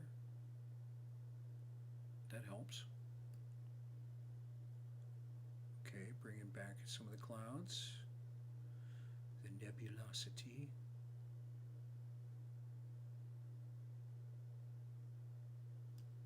Yeah, I got to say, Craig Stark at Nebulosity or Stark Labs.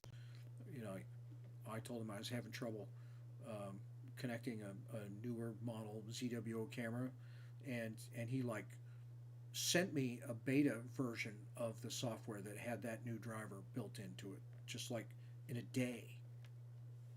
I mean, you just don't get that from other people.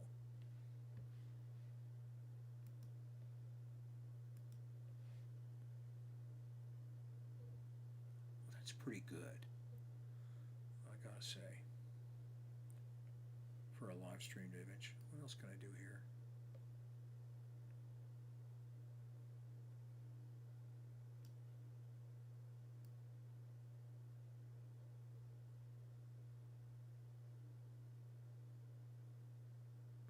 That's about right.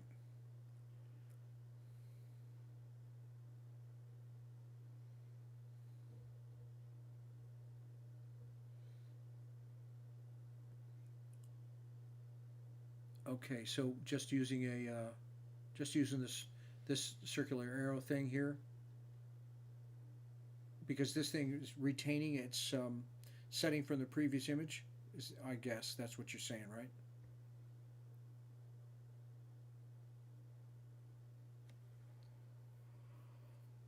How big is the sensor on the 8L?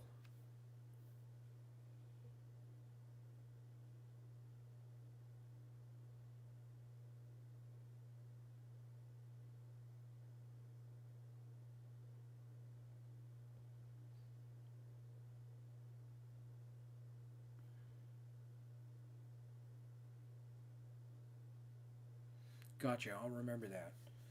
I really enjoy doing these shows.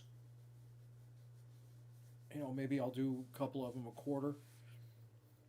APC. Okay, so that's medium large size.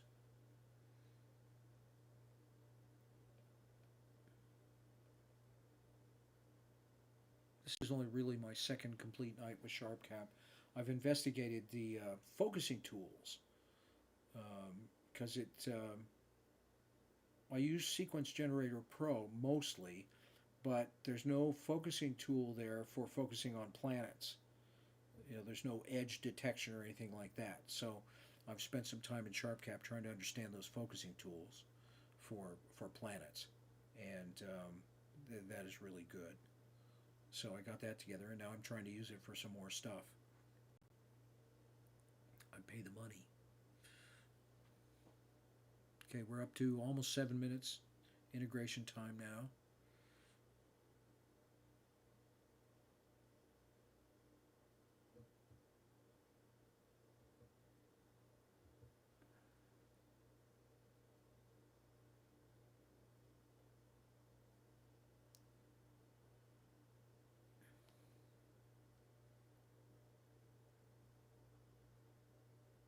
Well, and I've picked up stuff from you. That's the great thing about this community is everybody likes to share all the tips and stuff like that. Um, the image processing tutorials you can find on YouTube are really, really astoundingly good. And I don't know if you've ever hung out at the Astro Imaging channel. Every Sunday night they do a show with a guest who talks about some aspect of astrophotography and telescopes or robotics or robotic telescopes, of course, those kinds of things. But one week they had on a guy who's one of the guys who processes the Hubble data, and he was pulled up some interesting images and was showing them to us and talking about um, all the stuff. And you think that the Hubble people, they must be using like the next level software and supercomputers and all that stuff. No, he uses PixInsight and Photoshop, and all of the same stuff that he deals with is all of the same stuff that we deal with.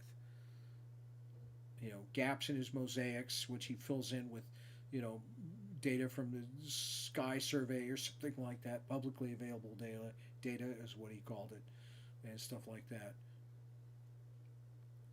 But just to hear the Hubble guy talk about it, just like he's another astrophotographer who just happens to have a pretty bitchin' scope.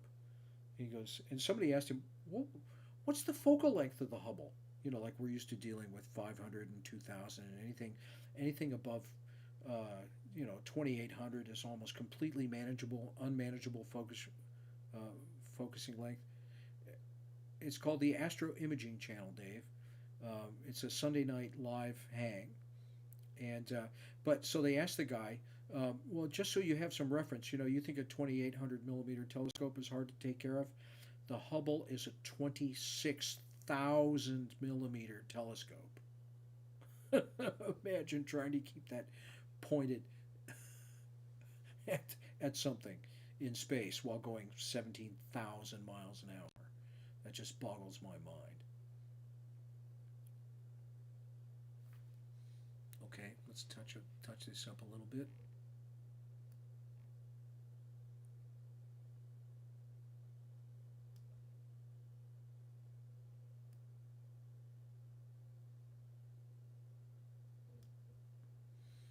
Okay, so you guys who were busting me, yeah, I guess that would be 26 meters. It's the size of a full-size school bus. So that makes sense. 30 yards, roughly. Well, a full-size school bus is. Oh, but it's an RC. The Hubble is really a Ritchie-Chrétien astrograph. So it's a double pass of the school bus.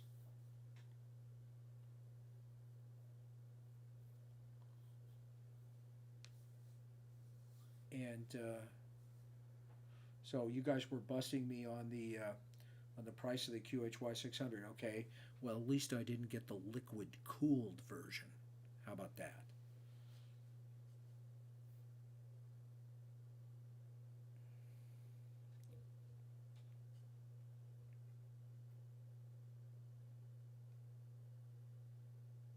Okay, we're up to 10 minutes now. Oh, it's starting to ignore frames. I promise I haven't messed with it. That's 80 frames though. Oh, there's a good one. Boy, you can just really see how the stacking keeps the noise down. Let's go have a good look at the Running Man.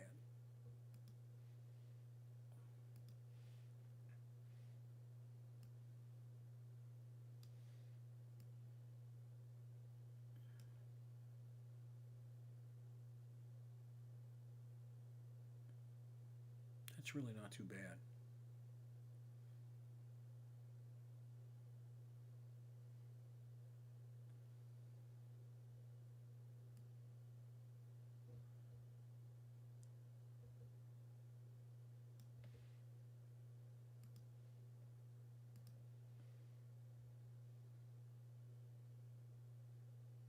Yeah, it's a good night tonight. All right, Dave. Great. Thanks for hanging out. See you down here next week. Thanks, Green Cat. Thanks for those tips. Those were really, really useful tips. Um, I'm going to totally remember that because I really enjoy doing these shows. And maybe when we get a new batch of stuff in the sky or I get a color camera, maybe I'll do this again soon.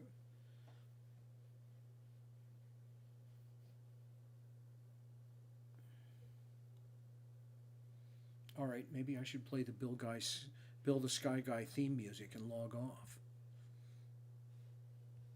I know I've got it around here somewhere.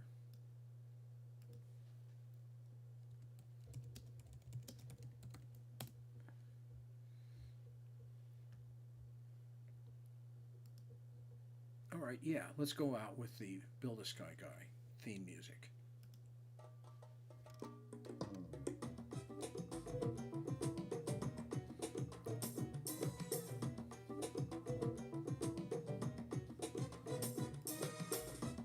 Doing my little mambo.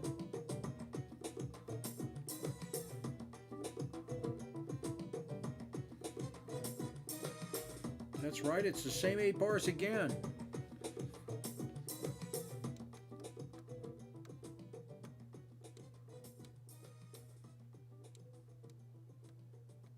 Okay, that's great, Dave. I'll see you guys later. Thanks for a great hang. What is it, 3.5 hours? Awesome. Yeah, it was a lot of fun talking, and I'm really happy with the way this turned out. Once SharpCap stopped crashing, um, the telescope, I didn't have to babysit it. It didn't do crazy things. No mount crashes. I'd like to have a camera on it though that I could share. Be fun to switch to the camera and watch it slew. Because let's face it, I'm not all that photogenic. So, all right, fantastic, guys. I'm going to sign off. I guess this one, I might save this one. Good night, everybody, or good morning.